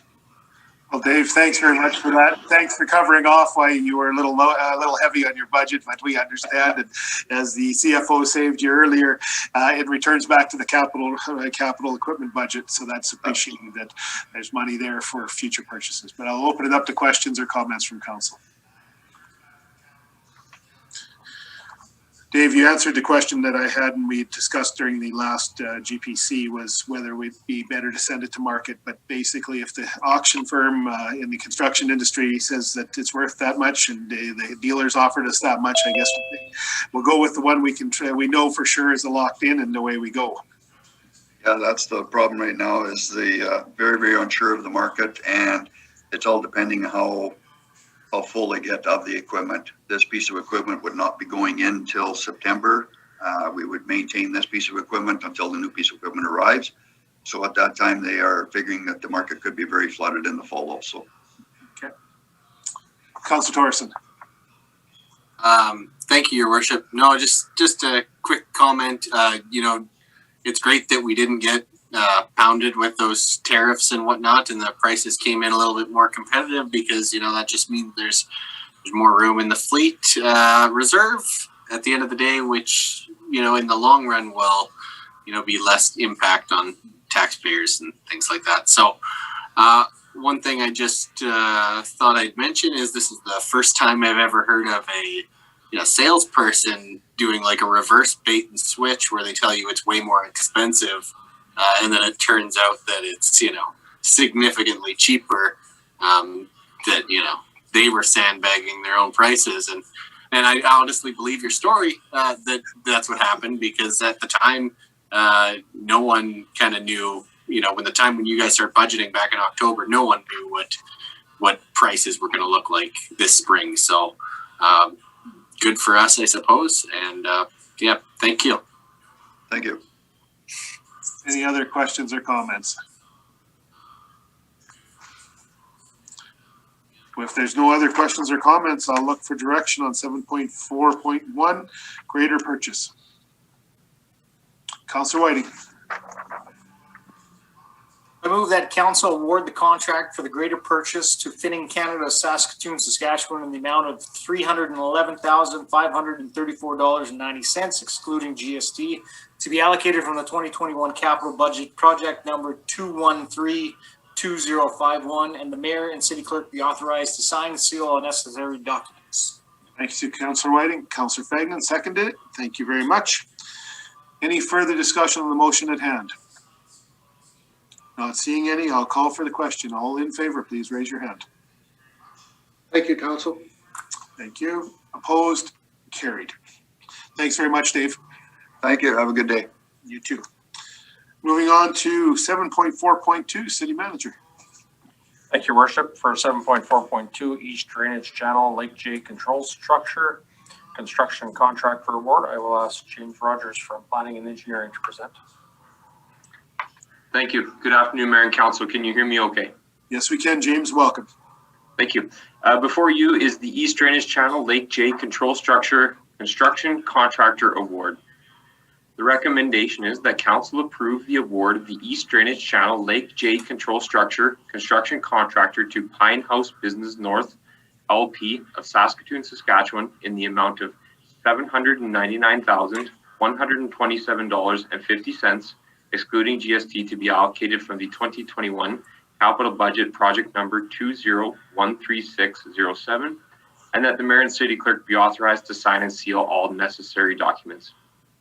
In addition, that council approve a contingency allowance of 12% in the amount of $98,700, excluding GST, to be allocated from the 2021 capital budget project number 2013607. Keeping consistent with the recommendations identified within the 2015 Stormwater Master Plan, administration is seeking to move forward with the installation of a concrete control structure at the Lake J Storm Pond, which is located within the East Drainage Channel. The East Drainage Channel, or Lake J Control Structure construction project, will comprise of the installation of a precast concrete control structure at the outlet of Lake J, which is located within the J.C. Hill Park area. The installation of a concrete control structure will allow Lake J to operate as an outlet-controlled storm pond in an effort to alleviate the strain on the downstream stormwater systems. The current operation of Lake J would be considered a flow-through, as no water is retained within the lake. The city issued a bid document to acquire the services of an experienced prime contractor to complete all construction activities for this program on April 6th, 2021. The bid package was issued and posted to the city's bids and tenders website. Contractor pre-qualification was not required by administration for this project due to the intricate nature of the work and specialized construction methodologies and experience needed while working within an active stormwater system. Because of this, administration issued the bid package publicly to ensure all contractors who specialize in this scope of work could submit, as well as we wanted to take advantage of the time we were procuring this, as many contractors have already filled their plate for 2021. The tender period closed on May 4th, with 6 submissions being received and reviewed for completeness. The total tender amounts, excluding GST, are summarized in the table below. Construction for this project is anticipated to start in September of 2021 and is expected to be completed by December 15th of 2021. The late construction season is due to the need to have low flow within the East Drainage Channel to ensure our construction project can be completed smooth, as well as to protect the safety of our workers as we are working within an active storm channel. With that, I will turn it over to Mayor and Council for any questions you may have. Thank you. Thank you, James. Councillor Buckingham. Thank you, Your Worship. Thanks, James. 2 questions. The first one was 12%. Interesting number for a contingency.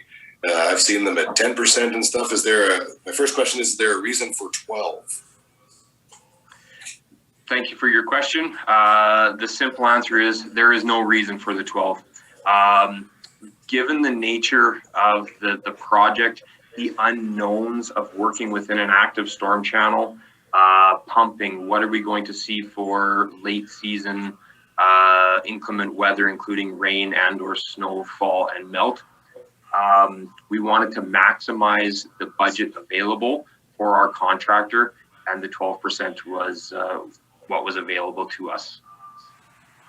Yeah, I get concerned a little bit about growing contingency funds, and I'm hoping these projects come in like they're supposed to. And I'm even okay with up to 10%, but I don't like to see it creeping up any higher than that. So just my comments on that. The second question is, you kind of touched on it, the late construction season. I spent quite a bit of time in that area, and there hasn't been much flow, if any, there all year. Is there any opportunity to look at doing this sooner rather than later, depending on what happens down the road? Right now, everything's very low. Great, again, a great question. The issue we have is we still have to procure the structure. We have to get it constructed, final design, and then actually delivered to site. So we have a construction delivery window for that, which would put us mid-summer. And then we are susceptible to summer storms, some pumps, all that sort of stuff feeding into the lake, at which time we will either have to pump it or let it flow through our construction site. So that's why we are holding off on constructing now, as we need the materials, but we also want to take advantage of potentially closer to freezing conditions than summer storms. Yeah, no, thanks for that, James. And like I say, I really don't want to see those contingencies move. I'll leave it at that. Your worship, I could speak to that.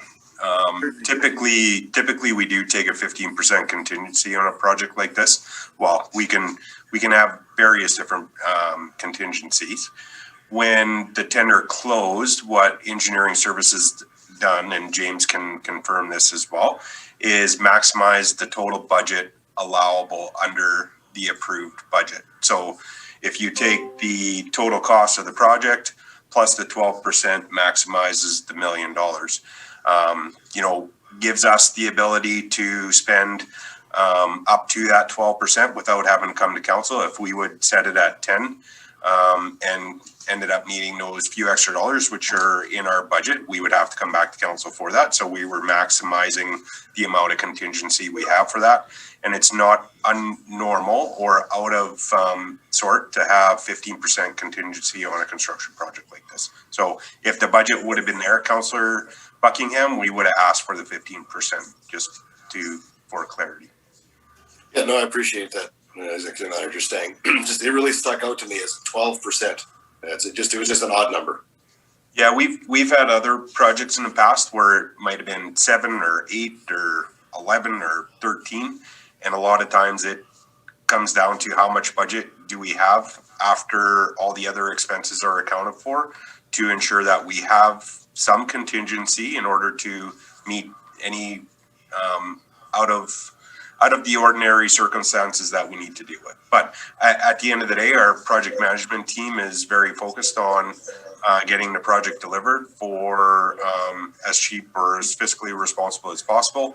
And the contingency is our last resort, which goes through a fairly vetted process here where it needs our administration approvals before any of those dollars can be spent.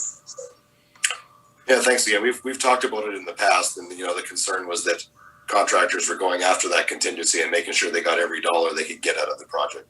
And, you know, I trust that our team's going to make sure that it's delivered just like you said it was going to be. But it always, I'm not going to lie, it always makes me nervous. That's all. Yeah. Fair statements.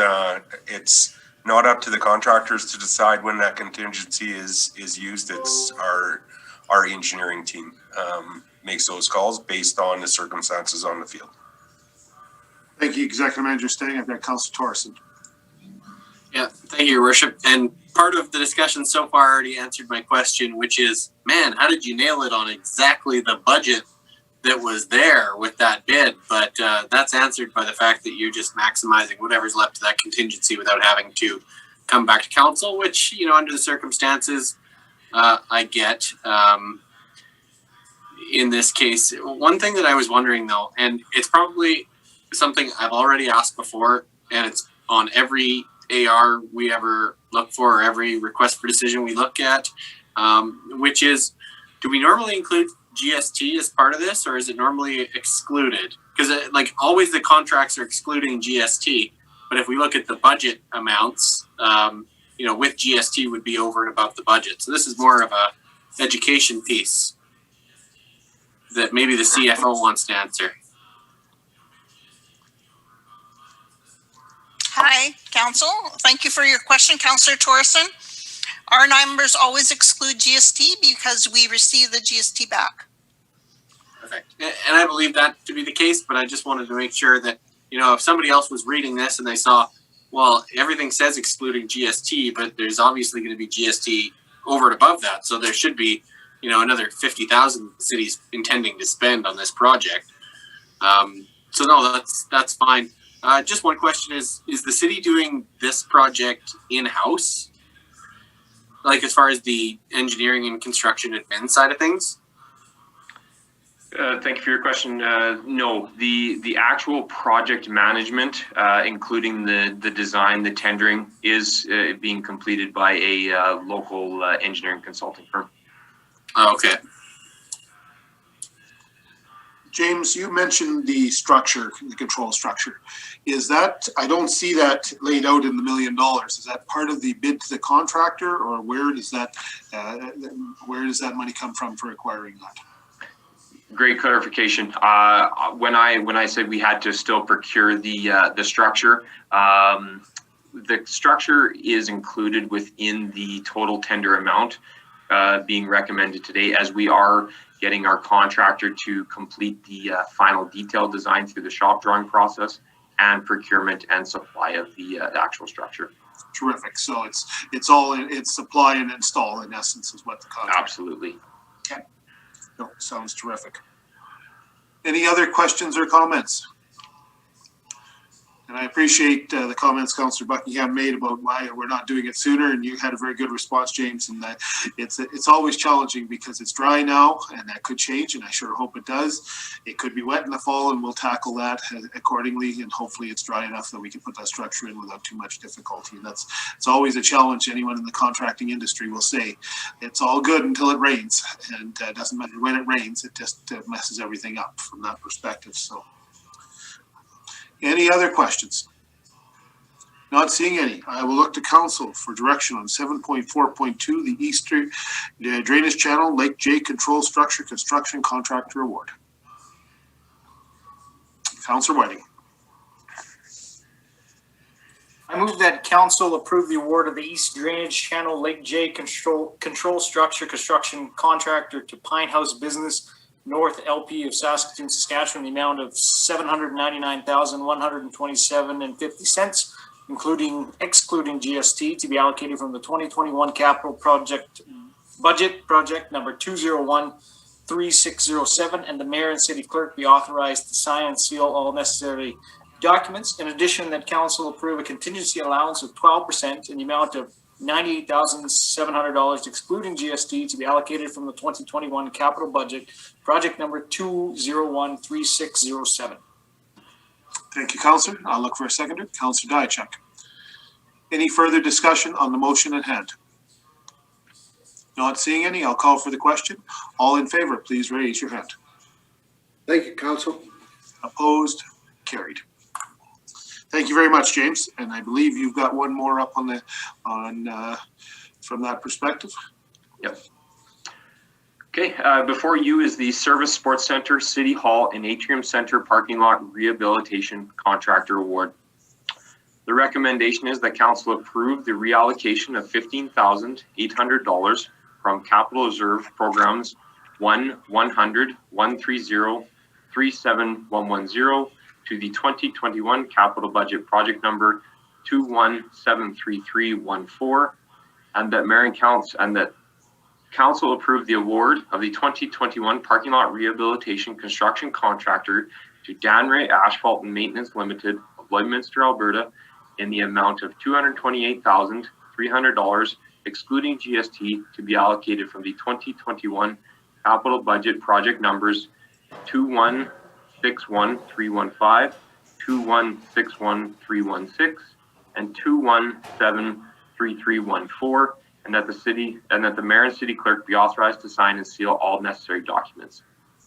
In addition, that council will approve a contingency allowance of 2% in the amount of $4,600, excluding GST, to be allocated from the 2021 capital budget project numbers 2161315, 2161316, and 2173314. To ensure maximum life cycles are reached with asphalt concrete pavement structures, rehabilitation and repair strategies must be implemented. Over time, asphalt concrete pavement can become distressed due to factors such as vehicle loading, oxidizing of the surface by the elements, or failure due to the subsurface conditions. Completing a review of the 3 parking lots listed above and their current conditions, administration determined a need to complete rehabilitation work to restore the parking lot's surface and extend the life of the asset. Administration has proposed to complete the parking lot rehabilitation work at the 3 facilities using 1 construction contractor to assist with project coordination, project quality management, and advantageous unit pricing. Each project will be combined and managed as 1 construction project, with the financial aspect of the project being split into the 3 areas to ensure the costs incurred to the project are allocated to the appropriate capital budget item. This is the reason why we administration are asking for a reallocation, but we are showing a budget remaining within the following tables. The city issued a bid document to acquire the services of an experienced prime contractor to complete the construction activities for this program on April 23rd, 2021. The bid package was issued and posted on the city's bids and tenders website.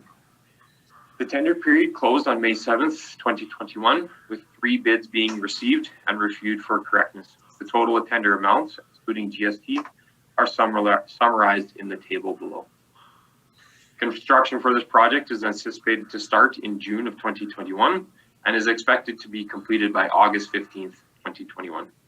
With that, I will turn it over to Mayor and Council for any questions or comments you may have. Thank you. Thank you, James. I'll look to Council for questions or comments.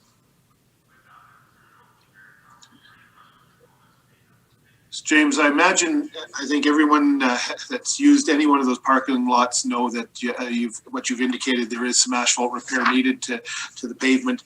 Has the city mapped out a fairly decent area of what needs to be done so that there's eliminate some of the on the field at the field level, or is that going to be more happening at the time when the contract's awarded, sitting down with the contractor to determine exactly what needs to be repaired? Great question. So at the Servus Sports Center, we do have detailed maps of the areas that require rehabilitation. We do have some larger dig outs or patch repairs that we need to do, which will require asphalt removal, excavation, and then rebuilding of the base. There's quite a lot of milling of the asphalt surface to get rid of areas that have segregated or popped out to repave those. And then we are going to rejuvenate the asphalt surface with what's called a fog seal, where we reapply an asphalt product to the surface to help seal it, as well as minimize the impacts of oxidation to that surface. So we are going to be working throughout that parking lot. With respect to the City Hall parking lot and the Atrium Center parking lot, we will be working on the entire extent of those 2 parking lots. We have put on our contractor significant traffic accommodation and signage requirements within the contract, given that these are public spaces and they are quite busy. So we will be working with our contractor to do the work when it's less impactful on the users of those facilities. Terrific, and really glad to hear about that sealant, because I think that's one thing people often ask about. You lay down asphalt and then we do some patches and repairs. Do we ensure that you try and close up that gap between the old and the new? And so that sealant offers a good answer to that. So thank you. Councillor Buckingham. Thank you, Worship. Just didn't see it, and I may have missed it. Which of the two parking lots at the Atrium Center is being done, or both? Or great question. So at the Atrium Center, the City of Lloydminster maintains or controls the parking lots to the south of the Atrium Center, straddling the building that is now DIY Legacy, or formerly known as Furniture Clinic. So we do have two parking lots there that we will be rehabilitating. Yeah, just for people that were wondering, because a lot of people associate the Servus parking lot with the parking lot to the west, not the one to the south. So, absolutely. Any other questions or comments for James? So, James, as I look at the financial, you're actually asking for some reserve reallocation, but there's also that much in remaining budget. So I think you alluded to it in your presentation. We could come in under budget on this totally if everything goes as planned. Is that what I understood? Correct. So we have asked for a reallocation to the Servus Sports Center project because we were over our approved capital budget on that piece, but we were under on the other two approved capital budgets for the Atrium Center and the City Hall parking lot. So further to Councillor Buckingham's question with the previous recommendation of the 12%, the 2% was taken so that we did have the contingency, but what we had remaining was higher than what we were asking for, so that we were completing our rehabilitation work within what we originally asked for as part of the budget ask as part of this year's budget. Okay, thank you. Any other questions or comments from council? Councillor Torson. Yeah, thank you, Your Worship. So my only question is just more of a general comment around, well, not comment, question around timing. Like, as I know you mentioned that you try and minimize the impact on the public. I'm just curious with some of the more downtown stuff, with quite a bit of the water and sewer happening just adjacent to the downtown, and that's expected to be finished, I think mid-July. Is there kind of some appetite to maybe keep as much separate as possible when you can, so that you aren't shutting everything down in the downtown? I get that it's a parking lot, so not as big of a deal as a roadway, but is there any intention as far as that goes to start in areas that are farther away from where the action is, so that we can have a little bit all over the place rather than one entire section of town that is incredibly difficult to navigate? Yep. Great comments. So we will be working with our construction contractor to work with our other construction contractors to hopefully schedule that work so that we don't have everybody parking on the street at the same time. The work at the Atrium Center and at City Hall is fairly minimally invasive. We don't have too many patch repairs, if any. So it is just rejuvenating that asphalt surface. And then of course we have cure times and then line painting. So we are expecting fairly short duration closures or impacts at City Hall and Atrium Center. But great comments that we will take back to our construction contractors. Okay, thank you. Is there any other questions or comments from council? Not seeing any. I will ask for direction from council on 7.4.3, the Servus Sports Center, City Hall, and Atrium Center parking lot rehabilitation contractor award. Councillor Fagg. Thank you, Your Worship. I move that council approve the reallocation of $15,800 from the capital reserve programs 1-100 -130-37110 to the 2021 capital project number 2173314. Thank you, Councillor. I'll look for a seconder. Councillor Whiting, thank you. Is there any further discussion on the motion at hand? Not seeing any, I'll call for the question. All in favor, please raise your hand. Thank you, Council. Opposed, carried. Councillor Fagnan, if you would, please.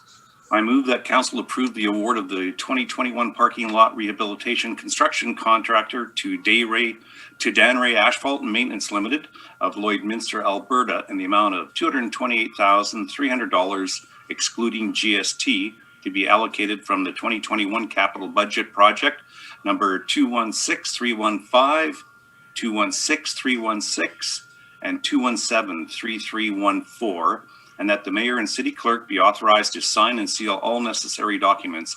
In addition, that council approve a contingency allowance of 2% in the amount of $4,600, excluding GST, to be allocated from the 2021 capital budget number 216315, 216-316 and 217-3314. Thank you very much, Councillor. A seconder, please. Councillor Whiting, thank you very much. Any further discussion on the following motion?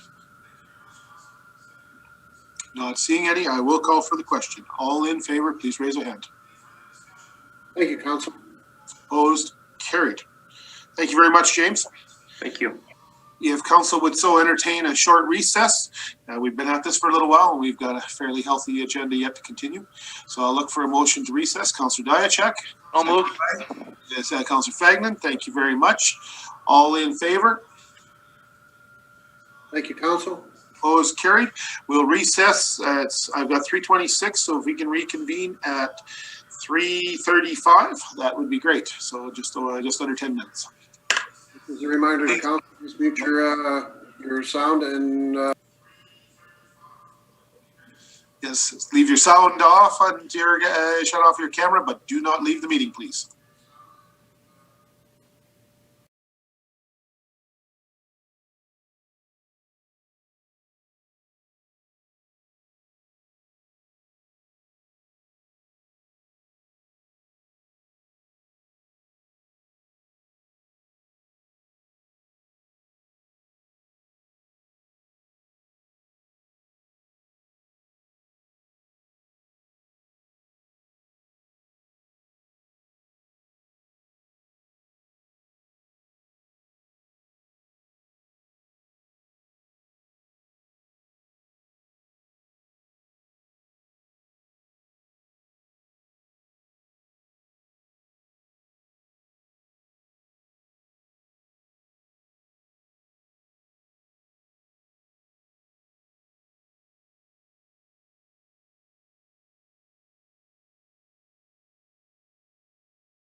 council meeting back to order at this time. We have item number 8, bylaws on the agenda, 8.1. I'll look to the city manager. Thank you, Your Worship. For 8.1, bylaw number 16-2021, repealing bylaw, ARB bylaws, I'll ask Chelsea Green to present. Good afternoon, Your Worship and Council. Everybody can hear me okay? Yes, we can, Chelsea. Thank you. Perfect. Before you is bylaw number 16-2021, being a bylaw to repeal outdated assessment review board bylaws. During the quarterly review process of the governance documents in 2020, numerous assessment review board bylaws have been identified as no longer needed and require repealing. It's important to only keep relevant governance documents active to avoid confusion and miscommunication to the public. Currently, the city has a total of 6 active ARB bylaws and only 2 are required. The recommendation today is that Council grant first reading to bylaw number 16-2021, being a bylaw to repeal outdated assessment review board bylaws. I'll open it up for any questions or comments. Thank you very much, Chelsea. Councillor Whiting. Perfect. Is this working still? Because I had a little issue with Zoom while I was away. You're good to go. Good. And this is just for me. We can repeal bylaws without a bylaw, but this is a bylaw to repeal bylaws. Is that right? For process, we can't, legislatively, we can't repeal any bylaws without another bylaw, and all bylaws need to be repealed in the same manner that they were brought forward, if that answers your question, Councillor Whiting. I think so. If this is the way to do it, this is the way to do it. So that's good. That's all I was curious about. Best practice, what we try to do now is once we bring a new bylaw forward that would overpower another, administration always tries to include it in the new bylaw, usually in the bottom portion. However, in previous years, that wasn't the case. So we have, throughout the governance review process, we've found a few here and there that have just required repealing, and best practice is just to bring forward a repealing bylaw such as this that's very simple and outlines here's what's repealed and here's why. Okay, I think that kind of answers how this came to be and why it's not the norm then, is that usually in other bylaws as they come in, or lately, they repeal existing ones. So good to know. Any other questions regarding this bylaw's first reading?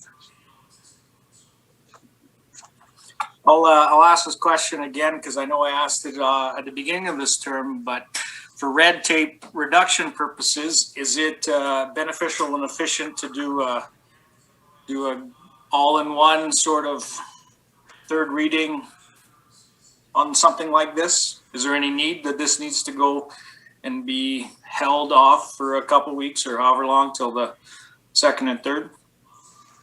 If I may answer that, Your Worship. Certainly, City Clerk. Traditionally, Council has been not receptive of three readings at once. There is no emergent reading or reason why we would bring three readings to this meeting to eliminate these items. If there wasn't an emergent reason to bring 3 readings in one sitting, we would bring that forward at that time and request that of Council. But as I said, in this case, it's not an emergent reason. If I can add, City Clerk, and you can correct me if I'm wrong, there won't be a public notice, so there's no additional cost to the city by with this bylaw coming one reading and then the subsequent second and third reading at a different meeting. We won't have to advertise that publicly. Is that correct? And that is correct. And the other item is we have to repeal bylaws in the same manner in which they were read in. So if there was 3 readings in one sitting, we'd have to do the 3 readings in one sitting. In this case, they were read in at 2 separate meetings. All right. Well, thank you, City Clerk, for the clarification. Any other questions? Not seeing any. I will ask for direction from Council on 8.1, bylaw number 16-2021, the repealing bylaw, ARB bylaws. Councillor Diachuk. Thanks, Your Worship. Move that Council grant first reading to bylaw number 16-2021, being a bylaw to repeal outdated assessment review board bylaws. Thank you. Seconded by Councillor Fagnan. Thank you very much. Any further discussion on the motion regarding the bylaw? Not seeing any, I will call for the question. All in favor, please raise a hand. Thank you, Council. Opposed, carried. Thank you very much, Chelsea. And I believe through the city manager, back to you for 8.2. Absolutely. Before you is bylaw number 17-2021, being a bylaw to repeal traffic bylaw number 09-2018 and all amendments. In 2018, the traffic bylaw was drafted with a suite of bylaws, while a suite of bylaws was developed to incorporate new guidelines and restrictions surrounding the new cannabis legislation that was coming into force. As such, all new bylaws were part of a Your Voice public engagement session, which was held to host additional engagement on multiple bylaw amendments. A public hearing was held for all bylaws that were at the Your Voice public engagement session, regardless of there being no legislative requirement to do so.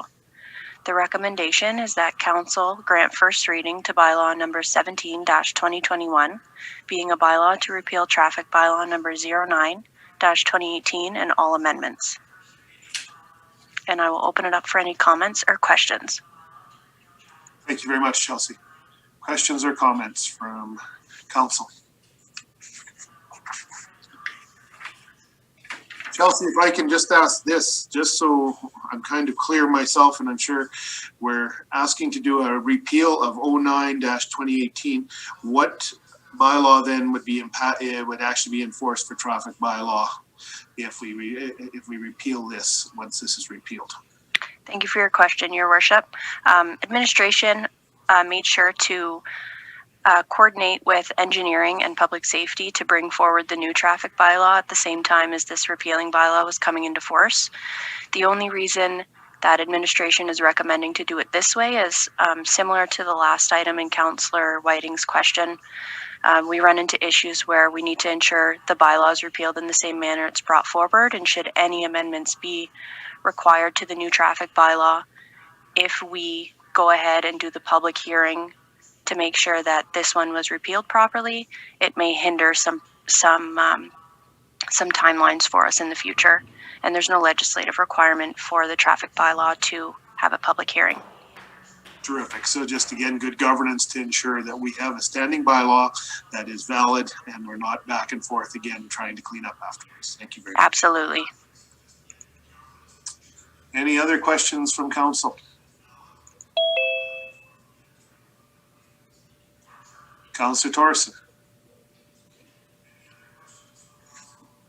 I don't have any questions. I was just gonna make a motion. I will entertain a motion. Just had it in front of me. I move that Council grant first reading to bylaw number 4-2021, Transportation Systems Bylaw. No, I think sorry. One ahead. My bad. I move that Council grant first reading to bylaw number 17-2021, being a bylaw to repeal traffic bylaw number 9-2018 and all amendments. Thank you very much. I'll look for a seconder to that motion, please. Councillor Diachuk, thank you very much. Is there any further discussion of Council or question regarding the motion at hand? Not seeing any, I'll call for the question. All in favor, please raise a hand. Got a city clerk? Thank you. Opposed? Carried. Thank you very much, Chelsea. Thank you. Moving on to 8.3 to the city manager. Thank you, Your Worship. For 8.3, bylaw number 4-2021, Transportation Systems Bylaw, I will ask James Rogers from Engineering to present. Good afternoon, Mayor and Council again. Good afternoon, James. Before you is bylaw number 04-2021, Transportation Systems Bylaw. The recommendation is that Council grant first reading to bylaw number 04-2021, being the Transportation Systems Bylaw.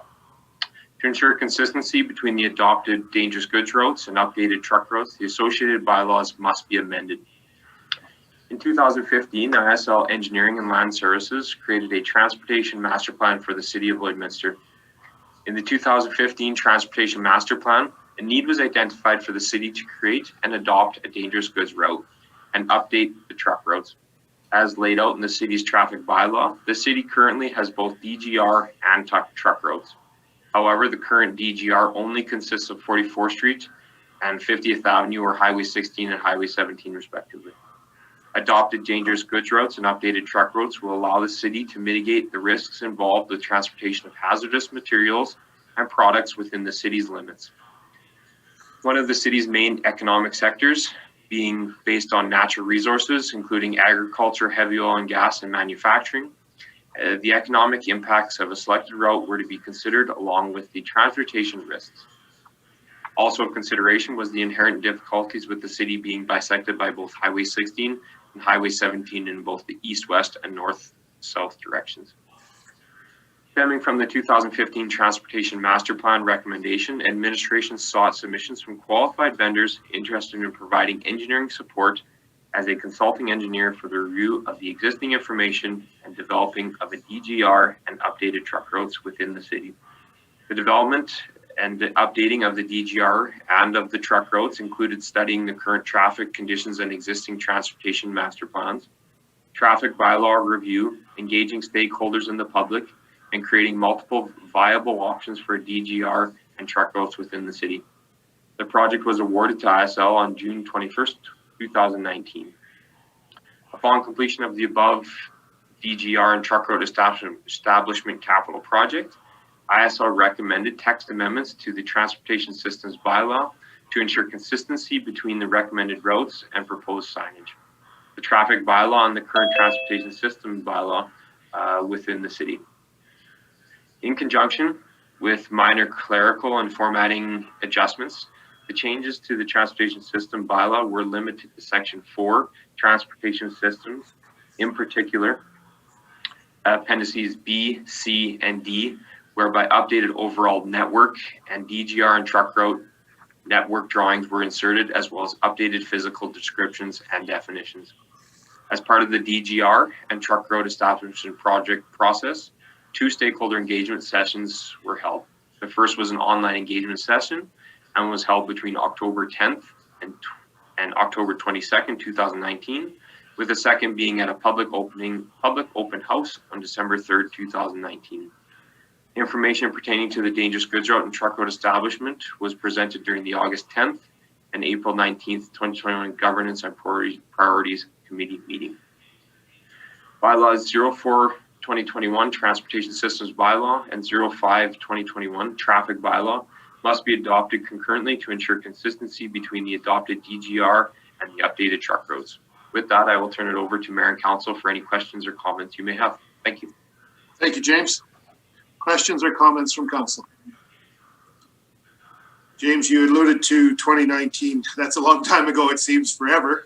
And I remember that was one of the last public open houses we had. And I had residents have a very lengthy discussion about dangerous good routes and large trucks traveling through residential areas. I know it's a part of it's not directly related to this bylaw, but the signs, have we secured a sign contractor yet? No, that was something that went back to administration. Yes, we have. Great question, Mayor. We have secured the services of a contractor to supply and install the signs. We are currently working through the paperwork to finalize that agreement and get them ordering the signs.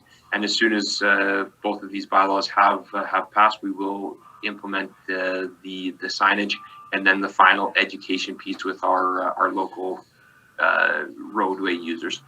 Terrific. So still hopefully shooting for late second quarter, early third quarter for that implementation, I hope. Is that still? Absolutely. Okay, excellent.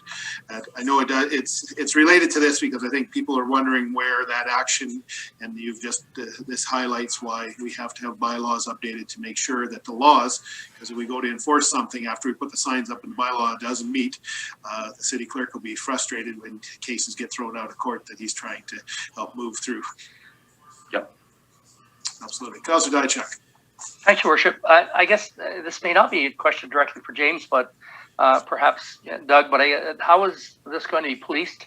You know, I heard there's going to be a transition period. Obviously, we're going to educate our community and whatnot, but is that going to be the RCMP or who's going to be policing it, I guess? I'd invite Glenn Alford to speak on this matter. He's in the meeting with us right now. Glenn? Good afternoon. Everybody can hear me? Yes, we can, Glenn. Thank you for joining us. Thank you, and thank you for the question, Councillor Diachuk. The enforcement would be a public safety team approach, so both the RCMP and the public safety community peace officers would be handling that.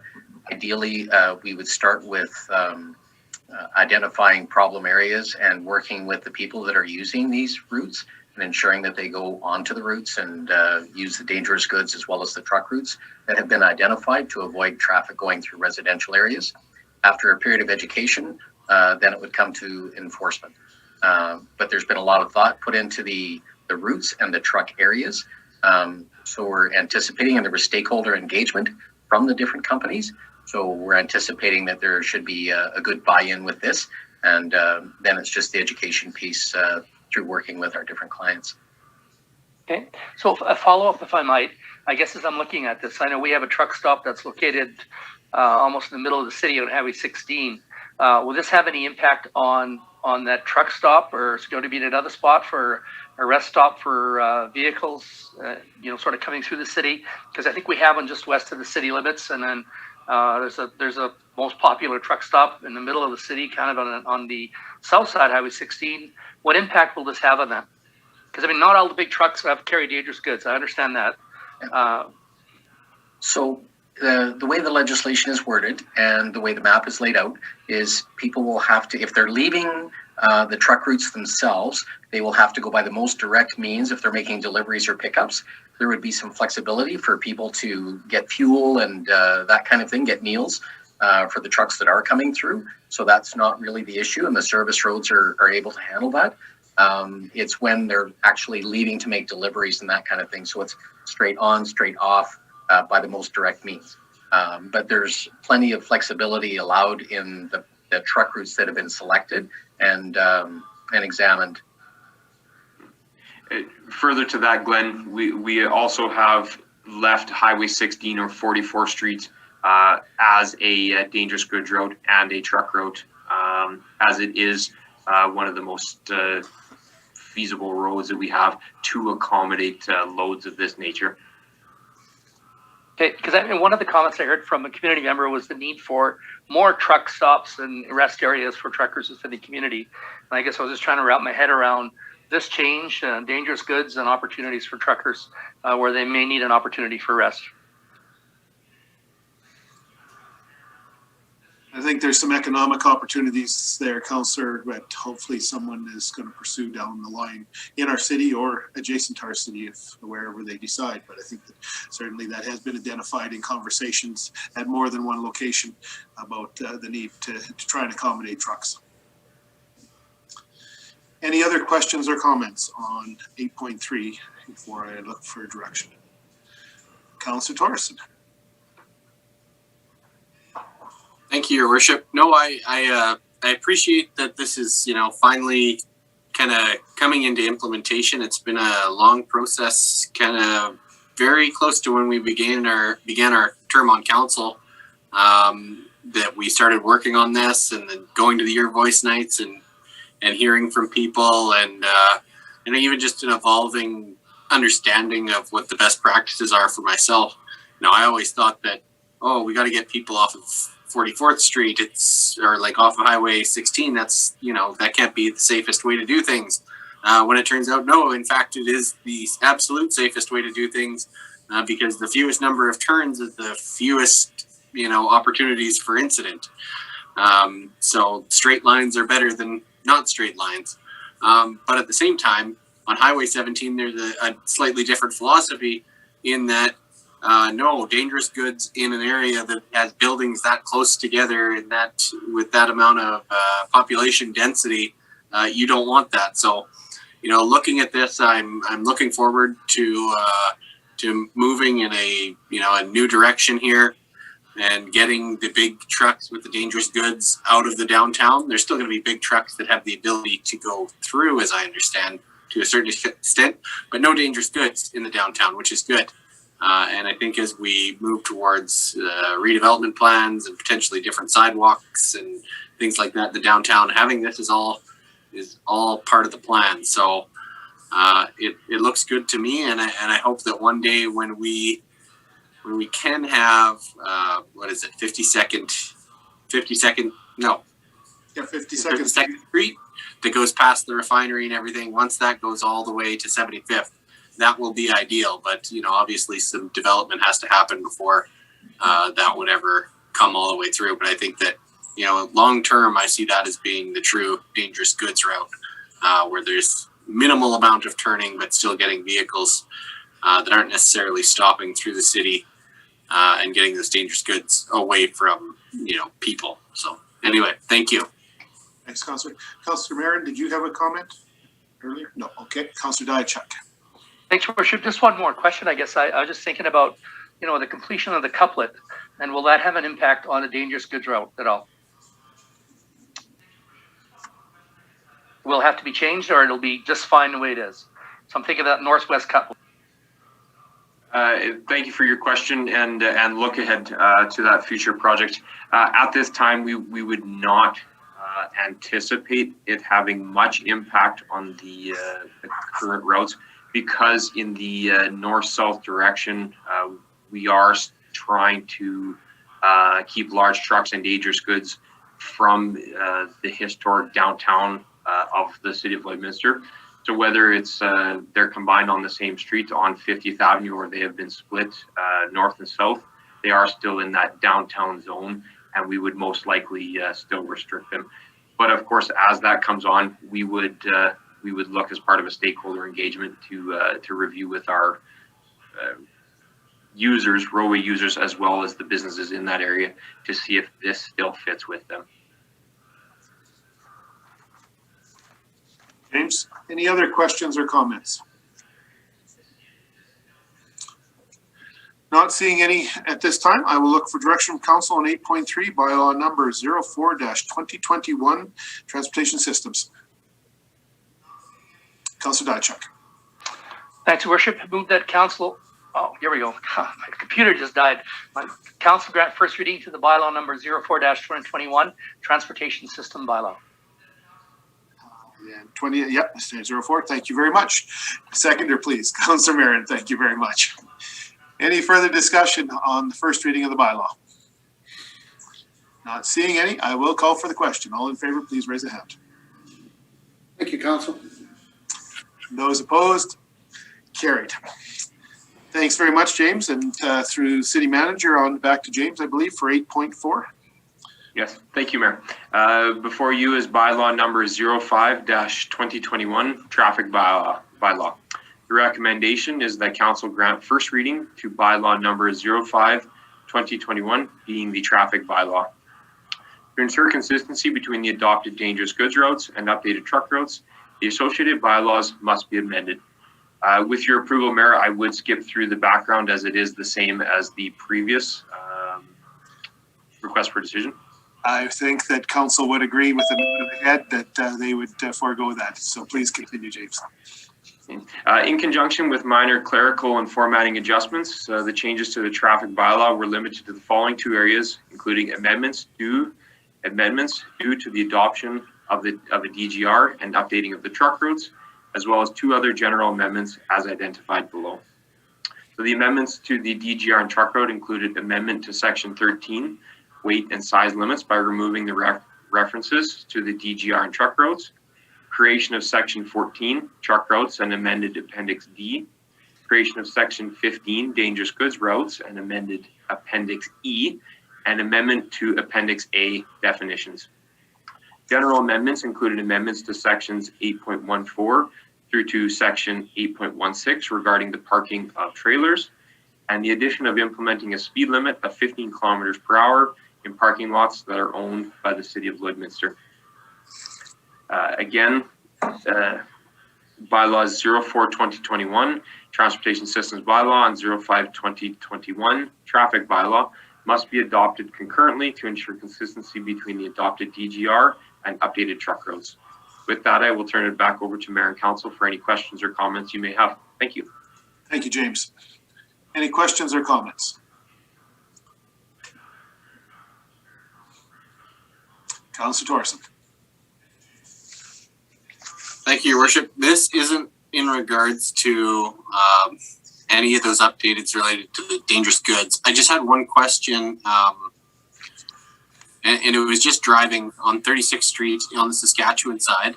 I was under the impression that there was a playground zone that maybe shouldn't have been there. Is this being adjusted in this bylaw now that we've removed the signs near the ball diamond there?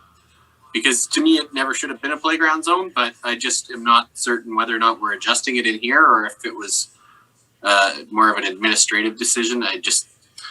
It's related, but not related. Does anyone know what I'm talking about? Yes, thank you for your question. I know between engineering services, transportation services, as well as public safety, we have looked at that. I will have to defer the response to Glenn whether that has any impact on these bylaws, but I do not believe so, as I believe it is an administrative choice. Yes. Glenn? Yeah. So if you examine Schedule B, it sets out speed limits within the city. It doesn't list the specific roads. However, it does list school and playground zones. So where school and playground zone signs are present, the speed is 30 kilometers per hour. So in effect, when administration removed the signs in that area, it then became a 50 kilometer per hour zone. If that Fair is enough. No, that's fine, and there's no issue with that. I just knew that when we did this bylaw last time around is when a lot of the substantial changes happened as far as school zones, playground zones, and the length of time and the length of the year that they were 30 kilometer an hour zones. And I don't recall if that one became a 30 kilometer an hour zone then or not, but at the same time, I know it was an issue for a lot of people who didn't feel as though it was properly signed and everything else. So we'll leave it at that. And other than that, everything looks good, and I'm totally okay with 15 kilometers an hour in parking lots owned by the city of Lloydminster. Again, this is going to be one of those enforcement pieces where we're suggesting to people this is what we would like to see, but we'll definitely need a bit on the enforcement side to ensure that happens. I know, especially Servus Sports Center, you can see some speedsters racing around in there where they feel like they've got a lot of room. So anyway, thank you. Thank you, Thank Councillor. you for your comments, Councillor Thorson. Sorry, Your Worship. The significant reason that was being included as well is because of the issues that we are having in some of our larger parking lots, such as Servus Sports Center. So I thank you for acknowledging that. Thank you for the answer, Glenn. That's both the clarity of regarding the whole diamonds, because I think every councillor and myself heard from various people and concerns about that, and now that's been changed. But also that speed is a factor, especially in the parking lots, because as people try to back up, it happens very quickly. So that will hopefully help with any incidences that we've had in the past to avoid going forward. Any other comments or questions regarding bylaw number 05-2021? City Clerk, if I could ask you this, these two bylaws will not require, or actually any of the bylaws up to this point will not require a public hearing? They do not, Your Worship. Thank you very much. All right, with that, if there's no further questions, I will look for direction. Councillor Thorson. I move that council grant first reading to bylaw number 5-2021 traffic bylaw. Thank you. Seconder? Councillor Diachuk, thank you very much. Any further discussion on the bylaw question before I call it? Not seeing any. All in favor? Thank you, Council. Opposed? Carried. Thank you very much, James. Thank you. Moving on to 8.5, I'll look to the city manager.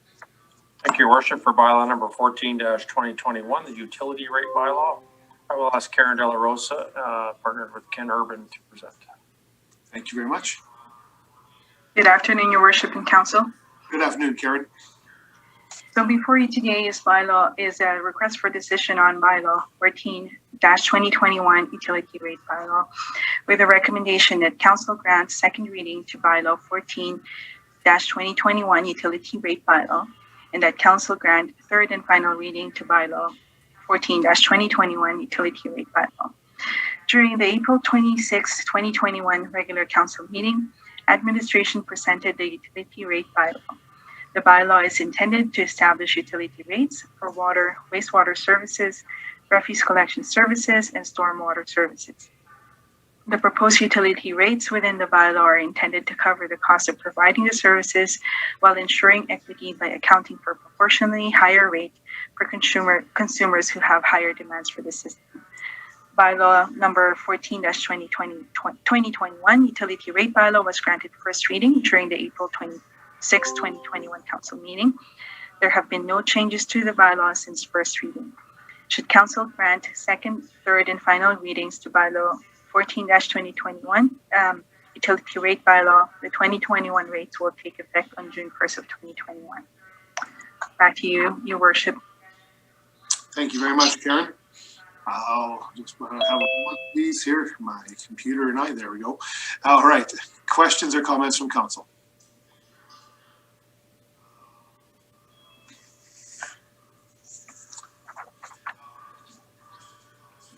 Councilor Torson. Yeah, thank you, Your Worship. We've seen this a few times now. End of the day, I think that all of council and hopefully we've shown the public that we're going to be running into some pickles as far as financing the new wastewater treatment plant, as well as the operations of it, as those costs have increased, and we even know the variable costs have gone up at this point. So it only makes perfect sense to start making those adjustments now, because we already know that there's some costs increasing as we speak. So it's something that has to happen. Nobody likes it, but at the same time, we got to make the adjustments and keep going and not put ourselves into a hole that we got to try and climb out of in a few years. So keep things smooth. So I'd be prepared to make a motion, because it didn't seem like anyone else had any questions. Oh, we did have someone. Sorry. Councilor Buckingham have the floor. If you would. I didn't until you said you were prepared to make the motion. I couldn't accept that. No, I'm just kidding. I think the other part about this is the transparency piece of it. I think we've talked for a long time about being transparent in everything we do, and how we want utilities to be self-sustaining. And to do that, we have to continue on this type of path. So it's out there, it's clear, we know why we're doing it, to make it self-sustaining and look forward to future growth and the opportunities that comes with. So I think it's a good move, although no one likes to have rate increases. I think the reasoning is sound and easily understandable. Thank you, Councillor. Any other comments? Councillor Torson, if you want to return back to, you can have the floor for the moment. Right on. I move that council grant second reading to bylaw number 14-2021 utility rate bylaw. Thank you. I'll look for a seconder. Councillor Fagman, thank you very much. Is there any further discussion on the second reading of this bylaw? Not seeing any, I'll call for the question. All in favor? Thank you, Council. Opposed? Carried. Councillor Torson. I move that council grant third and final reading to bylaw number 14-2021 utility rate bylaw. Thank you. I'll look for a seconder. Councillor Fagman, thank you very much. Is there any further discussion to the third and final reading on this utility bylaw? Yep. I just look forward to the bills saying distribution fee rather than meter rental, or whatever it says right now, meter fee. So that's just one thing I wanted to add. I'm looking forward to that. Carry on. Thank you very much, Ken, for that thumbs up. I know this has been a point of contention with various people and some on council, so thank you for seeing that change. Any further discussion? Last call. Not seeing any, I'll call for the question. All in favor of the proposed bylaw? Thank you, Council. Opposed? Carried. Thank you very much, Karen and Ken. Thank you, Your Worship and Council. Moving on to see if I got myself, I think I might have, bylaw, onto 8.6, bylaw number 10-2021. Look to the city manager. Thank you, Your Worship. For bylaw number 10-2021, proposed permanent road closure application, block 3, plan number N56906 OS, sorry. I'll ask Anthony Andre from planning to present. Good afternoon, Your Worship and City Council. Good afternoon. The recommendation is that Council grant second and third reading to bylaw number 10-2021, being a bylaw to close all that portion of the lane lying within Area A and Area B on the sketch attached as Schedule A. The application to permanently close the lane was submitted by Roswell Homes Limited to mitigate unsafe and non-essential vehicular traffic from shortcutting behind their property. All 3 adjacent landowners are in support of the closure. Should the application be successful, the lands will be sold, and as approved by council, if the application is successful, the lands will be sold as approved by council at the April 12th regular council meeting and ultimately consolidated with the adjacent lands. Internal departments, including but not limited to engineering services and transportation, reviewed the proposal and did not raise any concerns or identify negative impacts from the closure. No changes were made to the bylaw since first reading was granted April 26th. The public hearing was advertised in the Meridian Source April 29th, May 6th, and May 13th. The sole public referral respondent opposed to the bylaw was provided with information regarding the public hearing 2 weeks prior. Land Division will facilitate the sale of the subject lands should the lane be closed permanently. Thank you. Thank you very much, Anthony. Any questions or comments for Anthony on the proposed bylaw?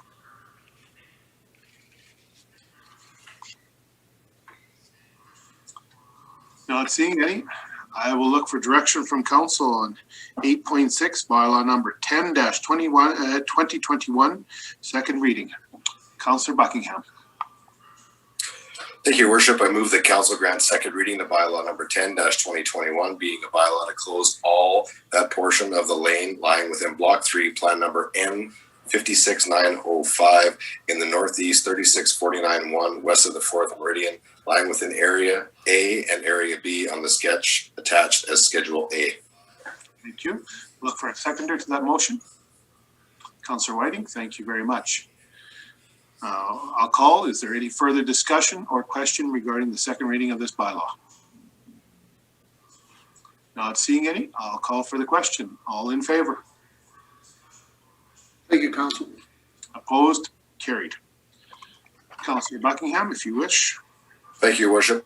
I move that council grant third and final reading of bylaw number 10-2021, being a bylaw to close all that portion of the lane lying within block 3, plan number N56905 in the northeast 3641 west 49-1 west of the 4th Meridian, lying within Area A and Area B on the sketch attached as Schedule A. Thank you. Councillor Whiting, thank you for seconding the motion. Is there any further discussion or question regarding the third and final reading of this bylaw? Not seeing any, I will call for the question. All in favor? Thank you, Council. Opposed? Carried. Thank you very much, Anthony. And I guess you, looks like through the city manager, you're next back up for 8.7. So Anthony, if you would, please. Recommendation is that council grant second and third reading to bylaw number 11-2021, being a bylaw to amend map 2, future land use concept of the municipal development plan as per Schedule A. Planning and Engineering received an application from Land Division to amend the MDP to support development within the Parkview Estates neighborhood. The application was submitted along with an application to amend the Parkview Estates ASP, the land use bylaw, as well as a subdivision application. The application seeks to designate approximately 8.62 hectares of land as residential, along with approximately 5.79 hectares as parks, trails, and open space. All of the subject lands are currently identified for future residential. The amendment also includes 7401 34th Street, which is currently designated for residential, but is currently used for commercial development. The lot is classified as neighborhood commercial within the land use bylaw consistent with the proposed MDP amendment to designate this area as commercial. The application is required to support the development of approximately 200 row house dwelling units. The park space has already been developed and will be dedicated as municipal reserve upon subdivision. The remaining lands included in the amendment are located to the east of the proposed subdivision and includes approximately 4.32 hectares of land proposed for parks, open space, and trails. Finally, 2.29 hectares of land proposed for residential designation is included to accommodate future development along 68 Avenue and 69 Avenue. This area is included in the amendment to align the MDP with the land use bylaw, which designates this area a single detached residential district. The draft bylaw received first reading April 26th. Since that time, no changes have been made to the bylaw. During the council meeting, administration provided an overview of the communication and public engagement which occurred prior to first reading. The public hearing was advertised in the Meridian Source April 29th, May 6th, and May 13th. The 4 respondents to the referral process were notified of the public hearing by email May 3rd, 2021. Prior to development occurring, amendments to the Parkview Estates Area Structure Plan and Land Use Bylaw will be required. Bylaws 12-2021 and 13-2021 must be adopted concurrently to ensure consistency between the 3 plans. Thank you. Thank you, Anthony. Any questions or comments of Anthony regarding the second reading of bylaw 10-2021?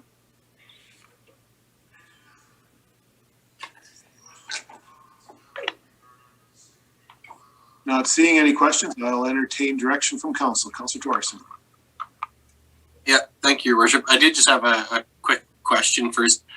Just as far as, you know, we haven't had many inquiries, complaints, anything. I know we had our public hearing and just nothing really came of it. So, and this one's been out there a long time. So it's one of those ones where, you know, obviously there's some benefit to the city, but I feel really comfortable with just based on the fact that, you know, there's been very little in terms of pushback or anything like that. So for that reason, I feel pretty comfortable on these items making the motion.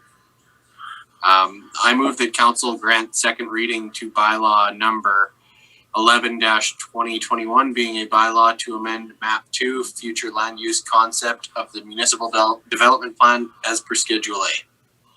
Thank you very much, Councillor. I'll look for a second. Councillor Diachuk. Any further discussion on the second reading of bylaw 11-2021? Not seeing any, I will call for the question. All in favor? Thank you, Council. Opposed? Carried. Councillor? I move that council grant third and final reading to bylaw number 11-2021, being a bylaw to amend map 2 future land use concept of the municipal development plan as per Schedule A. Thank you. Seconder to that motion. Councillor Diachuk, thank you very much. Any further discussion to the third and final reading of bylaw 11-2021? Not seeing any, I'll call for the question. All in favor? Thank you, Council. Opposed? Carried. Thank you very much, Anthony. And through the city manager, back to you for 8.8. Recommendation is that council grant second and third reading to bylaw number 12-2021, being a bylaw to amend the Parkview Estates Area Structure Plan as per Schedule A. Along with Land Division's application to amend the MDP, an application was submitted to amend the Parkview Estates Area Structure Plan to ensure consistency between the 2 documents. The ASP amendment is required to support the development of approximately 200 row house dwelling units by designating 6.35 hectares for medium density development. The amendment also provides for the option of additional park space and single detached dwellings should an additional school site not be required within the Parkview neighborhood, as indicated by the 2 school divisions. The draft bylaw received first reading April 26th. Since that time, only one change has been made to the bylaw. The change corrected the number of signs installed on the subject lands advertising the online Your Voice page from 7 to 3 within section 5, public consultation.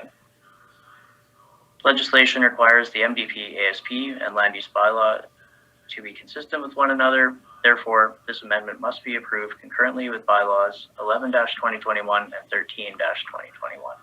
Thank you. Thank you, Anthony. Any questions or comments regarding bylaw number 12-2021? Not seeing any, I will look direction from council. Councillor Merritt. Thank you, Your Worship. I'll make the motion that council grant second reading to bylaw number 12-2021, being a bylaw to amend bylaw number 5-2014, cited as the Parkview Estates Area Structure Plan as per Schedule A. Thank you. Seconder. Councillor Fagan. Thank you very much. Any further discussion on the second reading of bylaw 12-2021? Not seeing any, I will call for the question. All in favor? Thank you, Council. Opposed? Carried. Councillor Marin, if you would be so kind. And I'll make the motion that council grant third and final reading to bylaw number 12-2021 as the bylaw to amend bylaw number 5-2014, cited as the Parkview Estates Area Structure Plan as per Schedule A. Thank you very much. Seconder. Councillor Fagan, thank you very much. Any further discussion on the third and final reading of bylaw 12-2021? Not seeing any, I will call for the question. All in favor? Thank you, Council. Opposed? Carried. Moving on to 8.9, through the city manager, back to Anthony. The recommendation is that council grant second and third reading to bylaw number 13-2021 to amend approximately 6.35 hectares within the land use bylaw from single detached residential and urban park to row house residential as shown as Schedule A. The application was submitted by Land Division along with applications to concurrently amend the MDP and Parkview Estates ASP to accommodate Nautical Land Group's row house development. The purpose for the row house residential district is to provide for areas of medium and low density residential in the form of row houses and multiple unit dwellings. The development will need to comply with all other requirements of the land use bylaw, including but not limited to parking, landscaping, and minimum side yard requirements. Nautical Lands Group presented information pertaining to their proposed development during the February 22nd GPC meeting. The proposed development is consistent with the residential development and neighborhood design policies of the MDP, including housing choice policies outlined in section 8.3. The amendment supports the development of a range of senior housing opportunities and is consistent with aging in place principles. Redistricting to row house residential conforms to the proposed amendment to the Parkview Estates ASP as presented by bylaw 12-2021. The draft bylaw received first reading at the April 26th regular council meeting. Since that time, no changes have been made to the bylaw. Public hearing was advertised as per the requirements of the Lloydminster Charter. This amendment ensures that the land use bylaw is consistent with the overarching MDP and area structure plan. Thank you. Thank you very much, Anthony. Questions or comments to council? Not seeing any, I will look for direction from council on bylaw number 13-2021, second reading. Councillor Whiting. I move that council grant second reading to bylaw number 13-2021, being a bylaw to amend approximately 6.35 hectares, 15.7 acres of the part of the Southwest 3549-1 west of the 4th on land use map being part 4 to land use bylaw number 5-2016 from single detached residential R1 district to urban park UP district to row house residential R3 district as shown as Schedule A. Thank you. Seconder to that motion. Councillor Thorson, thank you very much. Any further discussion on the second reading of the bylaw? Not seeing any, I will call for the question. All in favor? Thank you, Council. Opposed? Carried. Councillor Whiting, if you would so please. I move that council grant third and final reading to bylaw number 13-2021, being a bylaw to amend approximately 6.35 hectares, 15.7 acres, a part of the Southwest 3549-1 west of the 4th on land use map being part 4 to land use bylaw number 5-2016 from single detached residential R1 district to urban park UP district to row house residential R3 district as shown as Schedule A. Thank you very much, Councillor. I'm looking for a seconder. Councillor Dorson, thank you very much. Is there any further discussion on the third and final reading to bylaw number 13-2021? Not seeing any questions or comments, I will call for the question. All in favor? Thank you, Council. Opposed? Carried. Thank you very much, Anthony. Thank you. Moving on to agenda 8.10. I'll look to the city manager. Thank you, Worship. For bylaw number 18-2021, mill rate and taxable assessment bylaw, I will ask the city clerk, Doug Rodwell, to present. Thank you, Your Worship and Council. The item before you is the 2021 mill rate and taxable assessment bylaw, and the recommendation is the council grant first reading to bylaw number 18-2021 mill rate and taxable assessment bylaw. Administration has calculated the 2021 mill rates based on the new assessment roll and the 2021 budget requirements. There will still be revisions to the assessment roll as a result of the appeal process prior to the final readings of the bylaw, which will be adjusted in the mill rates. Council approval of the bylaw is required in order to begin the levy process and ensure the 2021 tax notices are delivered to the property owners in a timely fashion. Council is required to annually pass a property tax bylaw under section 302 and 319 of the Lloydminster Charter to set mill rates. These rates are calculated based on the required revenues determined during the budget process, the requisitions from the school divisions, and the new assessment roll received from the city assessor. The total taxable assessment for 2021 tax year is $4.447 billion as of April 20th assessment revisions, which is down from $4.571 billion in 2020, or a 2.7 overall decrease. In 2021, with the assessment and proposed mill rate changes, the tax levy will collect an estimated $36,736,841 for municipal purposes as approved in the 2021 budget with the proposed amendments.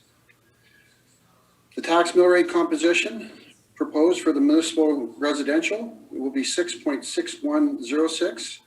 Municipal levy for non-residential will be 11.8991. Seamless education levy will be 0.5630. Education levy residential will be 2.6467. The education levy non-residential will be 3.8793, and the commercial mill rate factor is 1.8. The total residential will be 9.8203, and the total commercial will be 16.3414 mils. At the conclusion of this RFD, I will go through a PowerPoint presentation that will clarify and show some of our comparables. The options are the council grant first reading, or council not approve this bylaw, and the council request further information. This item is in alignment with the following strategic area: legislative compliance, and council is required annually to pass a property tax bylaw to set the mill rates in order to issue an annual property tax levy. The budget in 2021 identified the municipal levy revenue required to balance the budget, and the approved budget in November was for a municipal levy of $37,022,890. However, through budget revisions, we now only require a municipal levy of $36,736,841. This levy amount will be generated by the calculated mill rates. And I'll draw council's attention to the slideshow presentation. First item up on the slide shows the Alberta residential mill rates, municipal mill rates in 2020. As council can see, Lloydminster was comparatively in the bottom third, collecting a mill rate of 6.3075. for non-residential, or for residential, sorry. And for non-residential, next slide, please. We were more into the median at 11.3535 mils. When we look at the proposed 2021 mill rates for residential, you'll see that we are again in the bottom third, collecting, one second here, collecting 6.610 or 6.6106 mils. And in the 2021 proposed non-residential, collecting 11.8991 mils, and once again in the median of our comparables. Saskatchewan municipal tax comparison. You'll see that we are in the median again.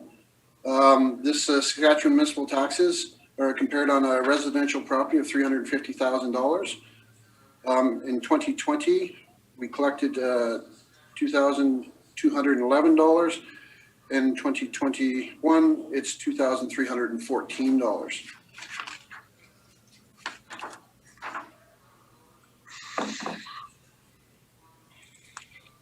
Changes in taxable assessment.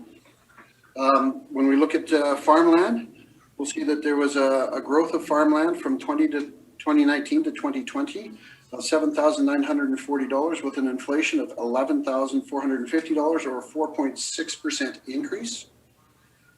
When we look at machinery and equipment, we see a growth from 2020 or 2019 to 2020 of $33,354,800 with inflation of $146,200 or a 0.1% increase. From non-residential, we see a growth from the 2019 to 2020 of $17,353,230, which was offset by inflation of a negative $59,610,030, or a 4.9% reduction. Non-linear, non-residential, we saw a reduction from 2019 to 2020 of $425,460 with zero inflation.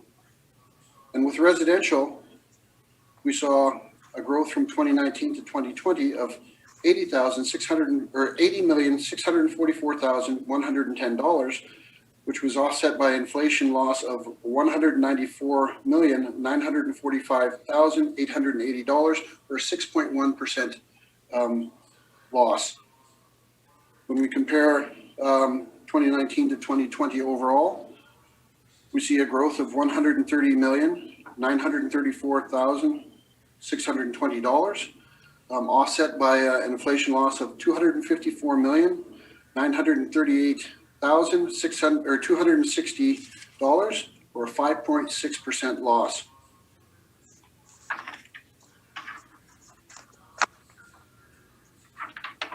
When we move to a percentage of changes in taxable assessment, we see less than 25% or 7.34% saw a reduction of less than 25%. 25% to 10% was 5.01% of changes. 10% negative 10 to 0 was 62.39% of resident or properties. No change was 10.5%. A 0 to 10% increase was 12.83%. A 10 to 25% increase was a 1.58%. A 25% to 100% increase was 0.60%. And more than 100% was 0.20. And I'd like to point out those are likely buildings that were not completed, and they were empty lots that were created into building or where construction was completed in the 2020 year and assessed. The next slide just shows the location in the areas where the the subdivisions in the city of Lloydminster, followed by the assessment change by subdivision. I won't go through each one, but I will point out some increases in the Husky Industrial of 22.43%, as that was a result of an assessment correction. And for the most part, we see most losing, with the exceptions of in the Hill Industrial, the Husky Industrial, and the Wigfield area. The next slide is what most people are looking for, and it's residential impact. We compare by properties of 250,000, 274,000, 350,000, and 500,000. And the residential impact for a property in 2021 for at a value of 250,000, we'll see a mill rate of 6.6 or 6.6106 or 4.81% increase. Municipal levy will be $1,652.65 or an increase of $75.78 for a monthly impact of $6.31. When we look at a property assessed at $274,508, we see in 2021 the mill rate of 6.6106 or 4.81% increase again. And we see the municipal levy of $1,814.66, which is an $83.20 increase from the 2020 level, or $6.93 monthly increase. Properties assessed at $350,000 will see their municipal levy at $2,313.71, or an annual increase of $106.09, with a monthly impact of $8.84. Properties assessed at $500,000 will see their municipal levy at $3,305.30, which is an increase of $151.55, or a monthly impact of $12.63. Non-residential impact, our comparables are $750,000, $1 million, $1,182,000, and $1.5 million. The the $750,000 non-residential will see an increase, a mill rate of 11.8991, or which is an increase of 4.81% again. Annual levy would be $8,924.33, or $409.20 increase from the 2020 level, or $34.10 a month. $1 million property will see the same 4.18 or 81% increase. Annual municipal levy of $11,899.10, or an increase from 2020 levels of $545.60 annually, with a monthly impact of $45.47.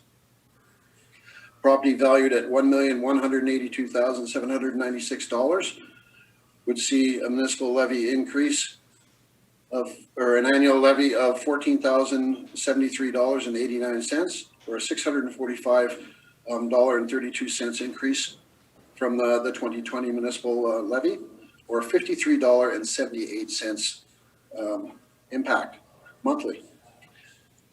The assessment for a property of $1.5 million would see annual levy of $17,848.65, an increase of $814.40 from the 2020 level, or a monthly impact of $68.20.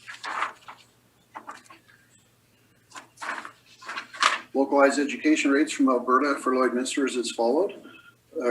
As I mentioned, is 2.6467 for residential, a 2.7% increase.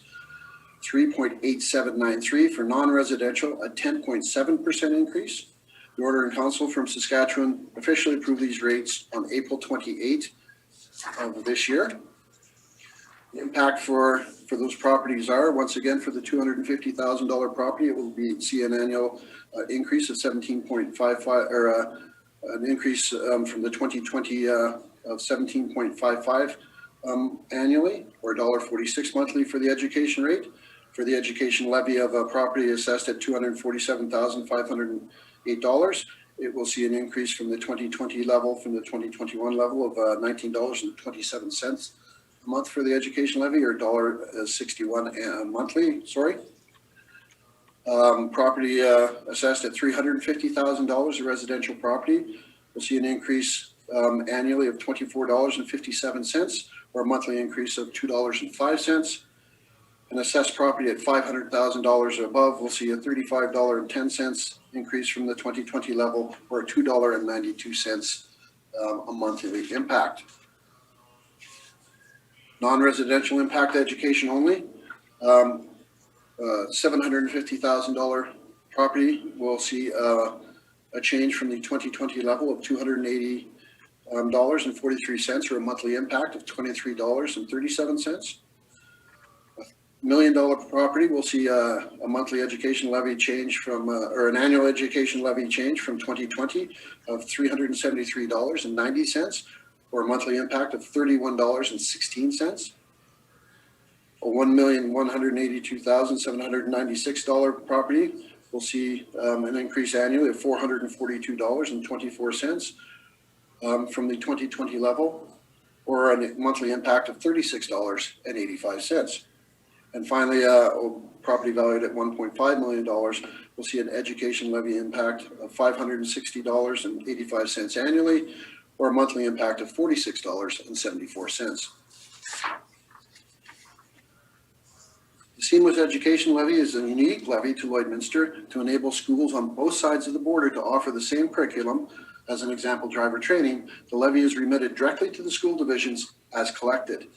The mill rate for the Seamless Levy is 0.563 mils. The estimated change in the Seamless Education Levy will see a reduction from the 2020 of $93,463, or a $3.74% reduction from 2020 levels. The pie chart shows what the municipal education and the municipal levies collect. Municipal education levies are 29% of the total municipal taxation of $15,244,496, and the remainder of the municipal levies is the $36,736,841 or 71% of the levy.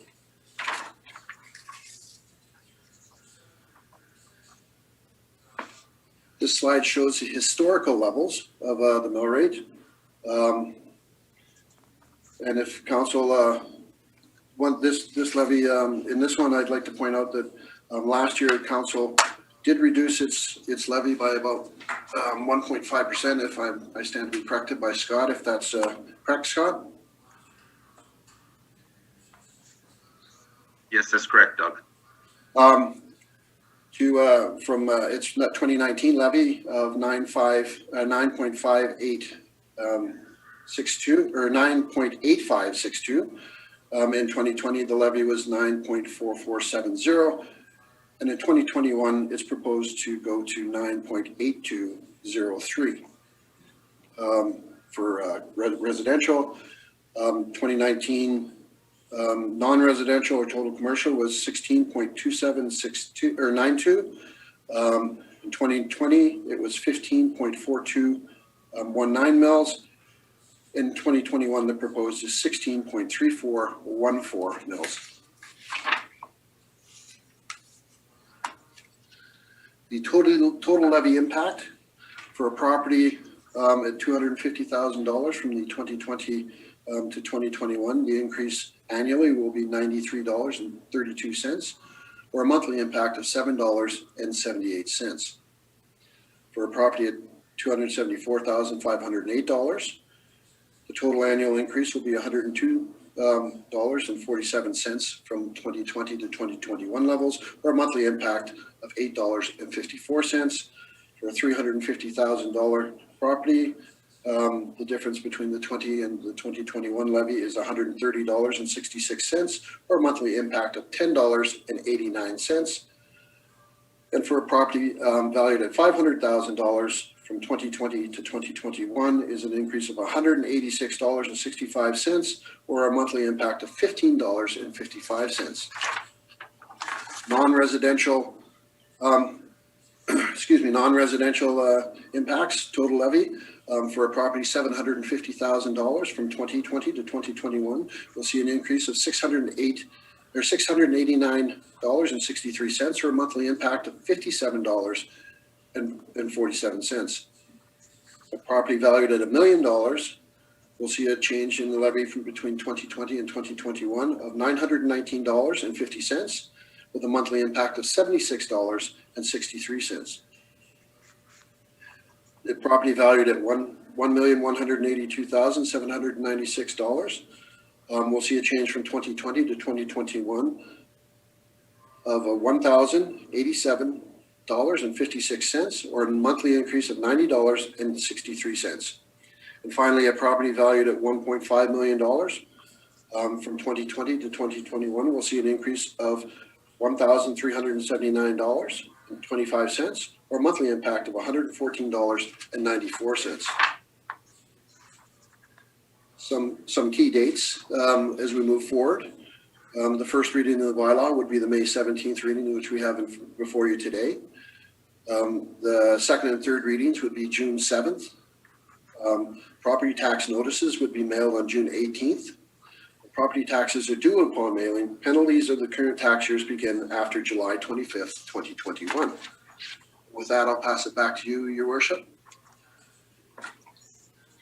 Thank you very much, City Clerk. And I'm going to bet Councillor Torson will be up first. I believe you're right. Councillor Torson, you have. Thank you, Your Worship. Thank you for the presentation, City Clerk. I had a handful of comments, no real questions in what I had to say, but I just, as I'm looking through this and I'm thinking about, okay, big picture, if I'm a member of the public, where am I at and what's really happening here? Because there's often confusion about mill rates and assessment, at least from the public, as far as what actually happens to my taxes. Because, every year I get, generally comments from the same handful of people. Hey, if my property value went down, how could my taxes still go up? And the answer is, assessment is merely the mill rate is merely it's a denominator in an equation. So the assessment tells us how we're going to split up the pieces of the pie. And depending on what happens with assessment, the city's budget is what it is. And then assessment decides how we're going to split up that pieces of the pie and give it to different people. And really is like the fairest way we can distribute that in terms of, who's using part of the services or not. It's the only system we've got. It's a terrible system, but it's the one we got, so we're going to use it. So then we look at that and we say, okay, well, what happened with assessment? Well, this year we're seeing that 75% of the properties actually went down. So that means that the other side of the equation, the mill rate, has to go up, even though the budget didn't change by much. And thank you to administration for making those adjustments to actually bring it down from the increase that we had planned. But there's still an increase to taxes overall. But the mill rate has to go up by more if assessment went down. But if you really look at those charts, there's two things moving in opposite directions. So 75% of the properties had their assessment go down. So if your assessment went down by more than the mill rate went up, then you technically would have some tax relief. You would be having lower taxes this year than in other years. Whereas some of the properties are going to have, a double whammy where their property values went up plus the mill rate went up. And that's just the way it's distributed and the way it works. So at the end of the day, I think it's important that we really highlight some of the stuff that has gone on even in the last year and what's going on now, which is, last year there was a conscious effort to reduce the mill rate and to reduce taxes overall to provide some type of tax relief. We did get some funding from some other levels of government to be able to run our operations in a COVID environment. Some of those options are not going to be there for us this year. So we have to start making some of those long-term adjustments. And I think that the modest increase in taxes of 2.2% or 2.7, is it 2.7? 0.2. 2.2%. 2.2. The modest increase at 2.2, is still moving in the direction that, we don't want to create future peaks and valleys, but we also have to acknowledge the fact that, it costs more to run the city this year than it did the year prior. And actually, the COVID restrictions did not necessarily make things easier for us. In fact, for the most part, it made it more difficult because you get less user fees and things like that to be able to offset. So taxes have to cover more of the equation to be able to provide some of the services we otherwise would be covering. So, when I look at this, there's assessment down, which means that mill rate has to go up to make up that portion of the equation. And then we've got prior year, we actually went down. So it makes sense that it would have to come up to what is even normal levels. And we're not really moving that far from where they were in 2019. So at the end of the day, I think that, there's a lot going on and it's not necessarily easy to show within the presentation.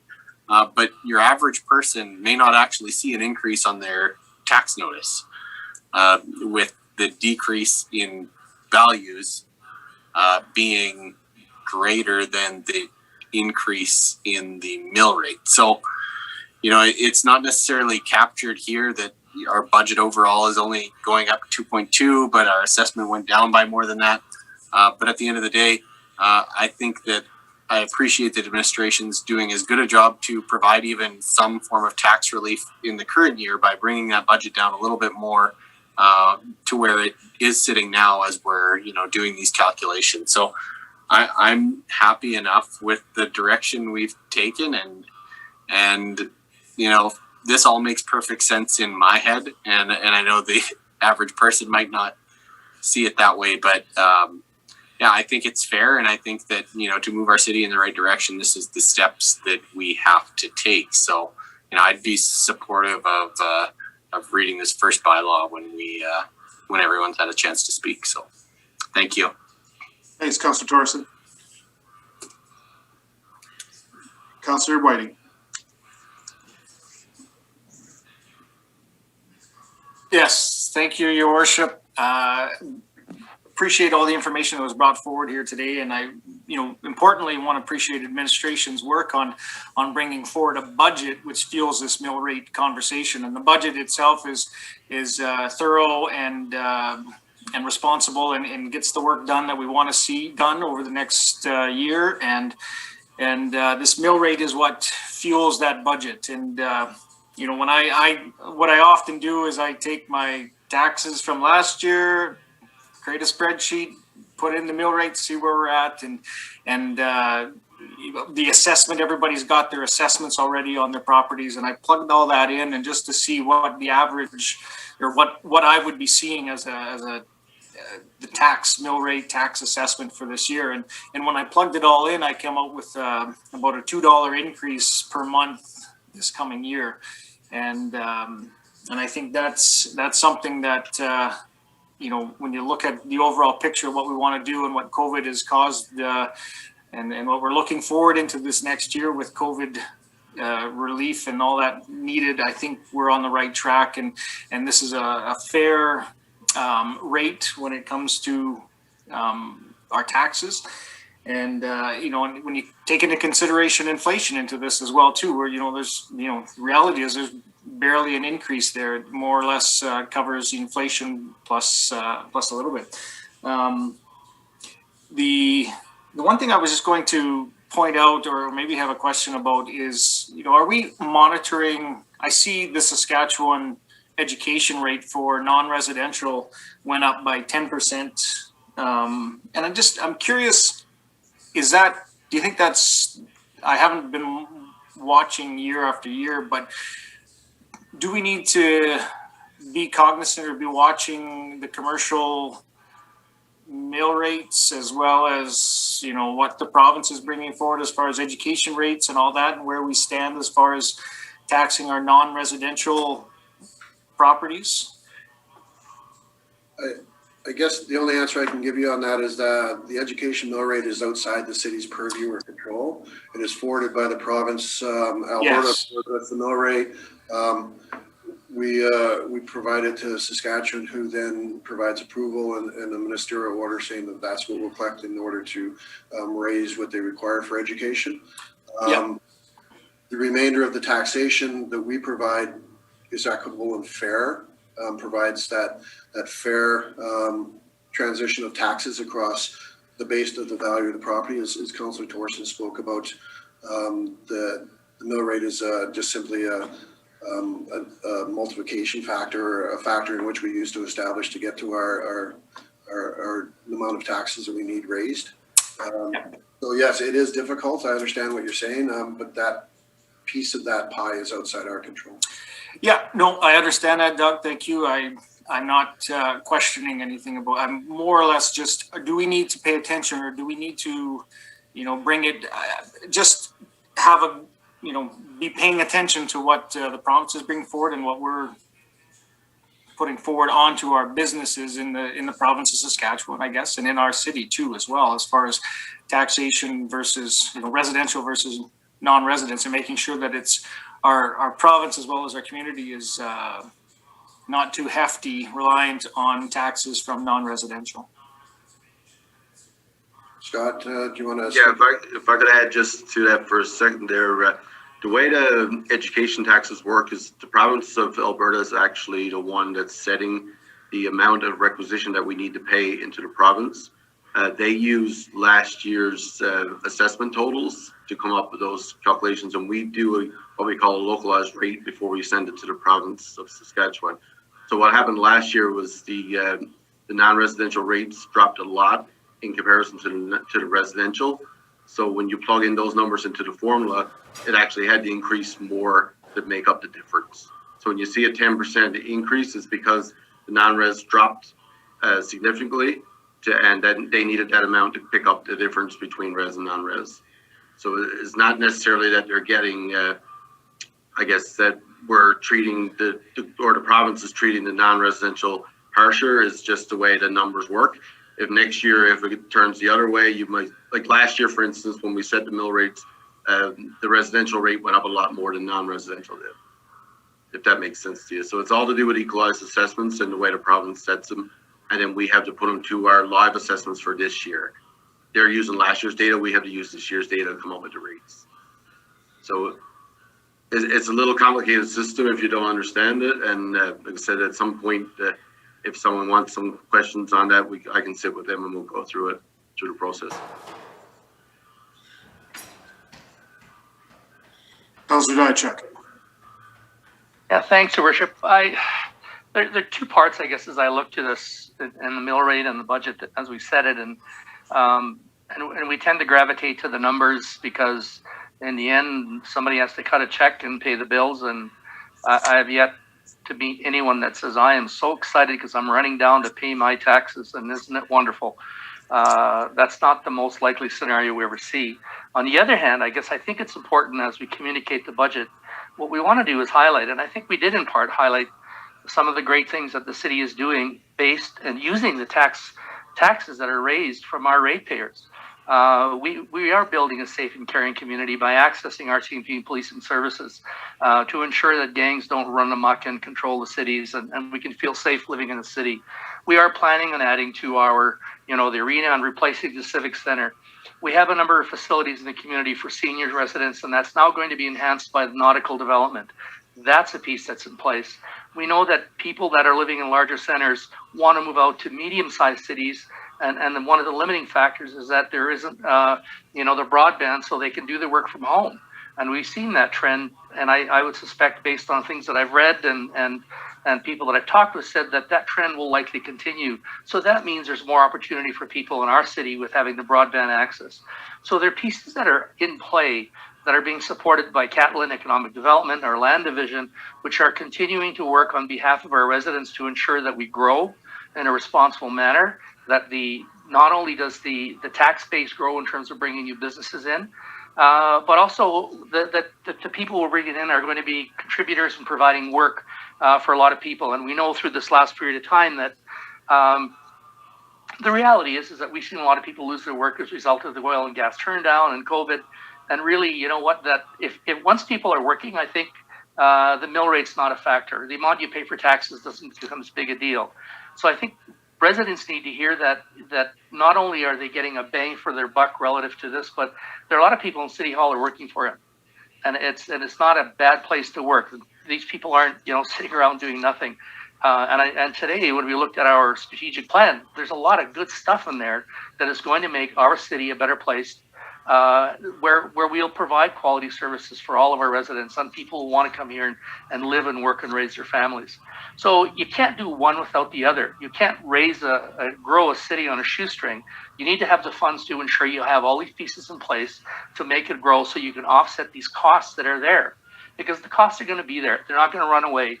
The cost for producing utilities, the cost for keeping the streets in good condition, keeping our recreation facilities, those will continue to be there. But we need to be in a position where the city can act in a proactive, plan and sustained manner so that we can attract businesses. We can ensure that people see this as a place that is well looked after and is going to be a place where people ultimately say, I choose to live in Lloydminster, I choose to do my business here, and I choose because of all the great things that are going on.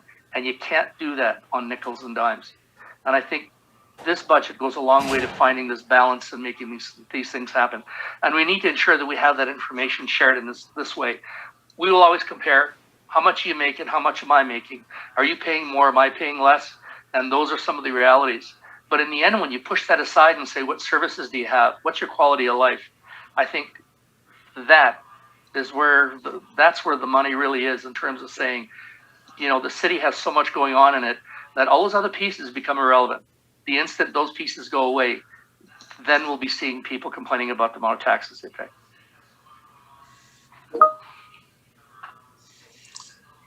Councilor Marin. Thank you, Your Worship, and thank you, Councilor Diachuk, for those comments. I just really appreciated them, and those would be my sentiments as well.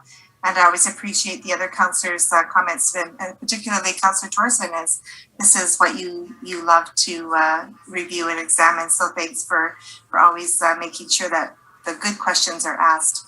So I just, I've been listening to lots of residents from the community and from other that live in other communities, and they're very concerned about what taxes would do this year. And so I just want to say thank you to the city leadership and the managers for each of the departments for the hard work that they put in to find a budget that makes sense and will still help us to be progressive and do the work that needs to be done, but is really honoring our residents and making sure that we keep taxes at a minimum. So thanks for that hard work. Thanks for the time that you've invested in us as a council to let us look at these numbers and to understand them, and for the ongoing offer to explain anything that comes up. So I just appreciate being part of this process. My first time through, I'm learning a lot. So I just want to say thank you to all of you for helping me along. Thank you, Councilor Marin, and thank you for those comments. Anyone else have any questions or comments? I'll sum it up then, if I may. I thank you to all the councillors. I think there's many pieces, and we go through this for those that have serving their second term. This is, it's kind of repeat. We go through this yearly, just like a few other actions, but this is the one that seems to be the most riveting in the community, because where is my taxpayer dollars going? And that was discussed earlier in the budget. The budget was set late December to give administration the ability to start to move forward, because we just approved some more work again today that can't simply just be created overnight. And I think there's lead up that needs to be done in engineering and planning. A lot of the work that's going on sometimes is already a year ahead that we're doing today to ensure that we can move forward in the following year. And I think that's one of the challenges, is that it doesn't always get put into roads immediately, but it will end up in roads. It'll end up in water and sewer, in stormwater, in recreation, as we plan for the future for our needs of our community. And as our community continues to grow, which is a terrific thing, but there is cost associated with that. So the end of the day, again, thank you to administration to look at opportunities to try and reduce the tax increase. And I think that as it was outlined while we were discussing, I did a little bit of digging myself. Last year's inflation rate was 0.72 from Statistics Canada. You add that to the 1.5% decrease in the mill rate last year that we applied based to the situation. That's over 2.2 right there. And we haven't addressed the cost going forward. So trying to come in with somewhere in between and land where we best can so that there is no reduction in services. And I think that's the important piece of this budget, and the mill rate that's required to deliver the budget is there is no service reductions in the city.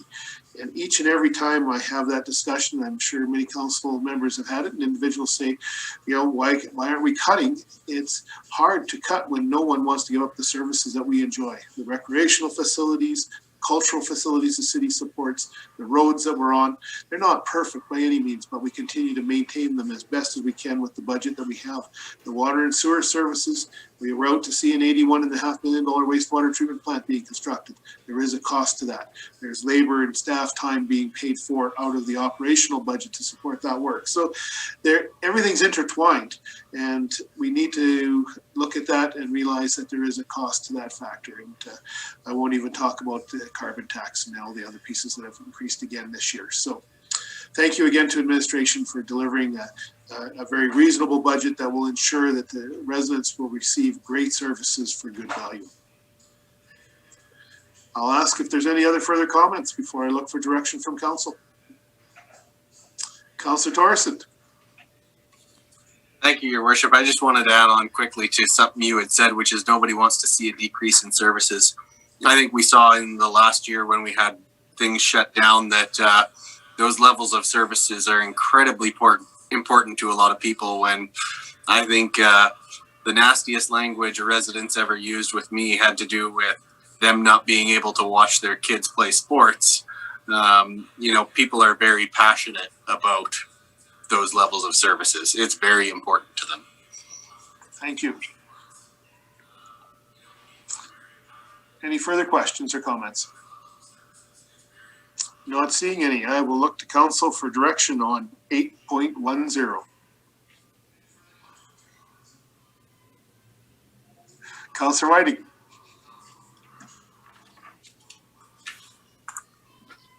I'm on. There we go. That council grant first reading to bylaw number 18-2021, mill rate and taxable assessment bylaw. Thank you. Look for a seconder. Councillor Torrison. Thank you very much. Is there any further discussion to the first reading of bylaw 18-2021? Not seeing any. I will call for the question. All in favor? Thank you, council. Opposed? Carried. Thank you very much, City Clerk. Moving on to agenda item number 9, Mayor and Council reports. My report is attached for council and the community's viewing. Certainly, the highlight of this last month was 2 groundbreakings at the new fire hall number 1, and followed by the ceremonial groundbreaking at the wastewater treatment plant. It's an incredible sight to see the work that's already gone on at the wastewater treatment plant and the amount of concrete, steel that's already gone into the ground, the hole that's there to facilitate what's known as the bioreactors. We see a crane parked in the north end of town, and I've been here a long time, and I can't remember seeing a construction crane like that sitting in our city, which is terrific. It means progress, and they are making progress at that facility. There's a lot of work to go. We'll see dust flying at the fire hall number 1 site very soon from a contractor. So a lot of things happening in our city, and road construction is commencing very soon, and I know there'll be a lot of people have comments about that. But as I remind people, we have 2 seasons. We have the winter season, and thank goodness that's left us. Hopefully it doesn't reappear this week, and the construction season. And I know our team is excited to get out and improve the conditions of roads and water and sewer in our city, and that's terrific. Is there any councillor reports that they'd like to present? Councillor Diachuk. Thanks, Your Worship. I just wanted to add that I've been using Bud Miller Park on a fairly regular basis, and just want to point out the number of people that, whether it's COVID related or not, but are really taking advantage of being out there and using we refer to as our jewel in the crown kind of thing.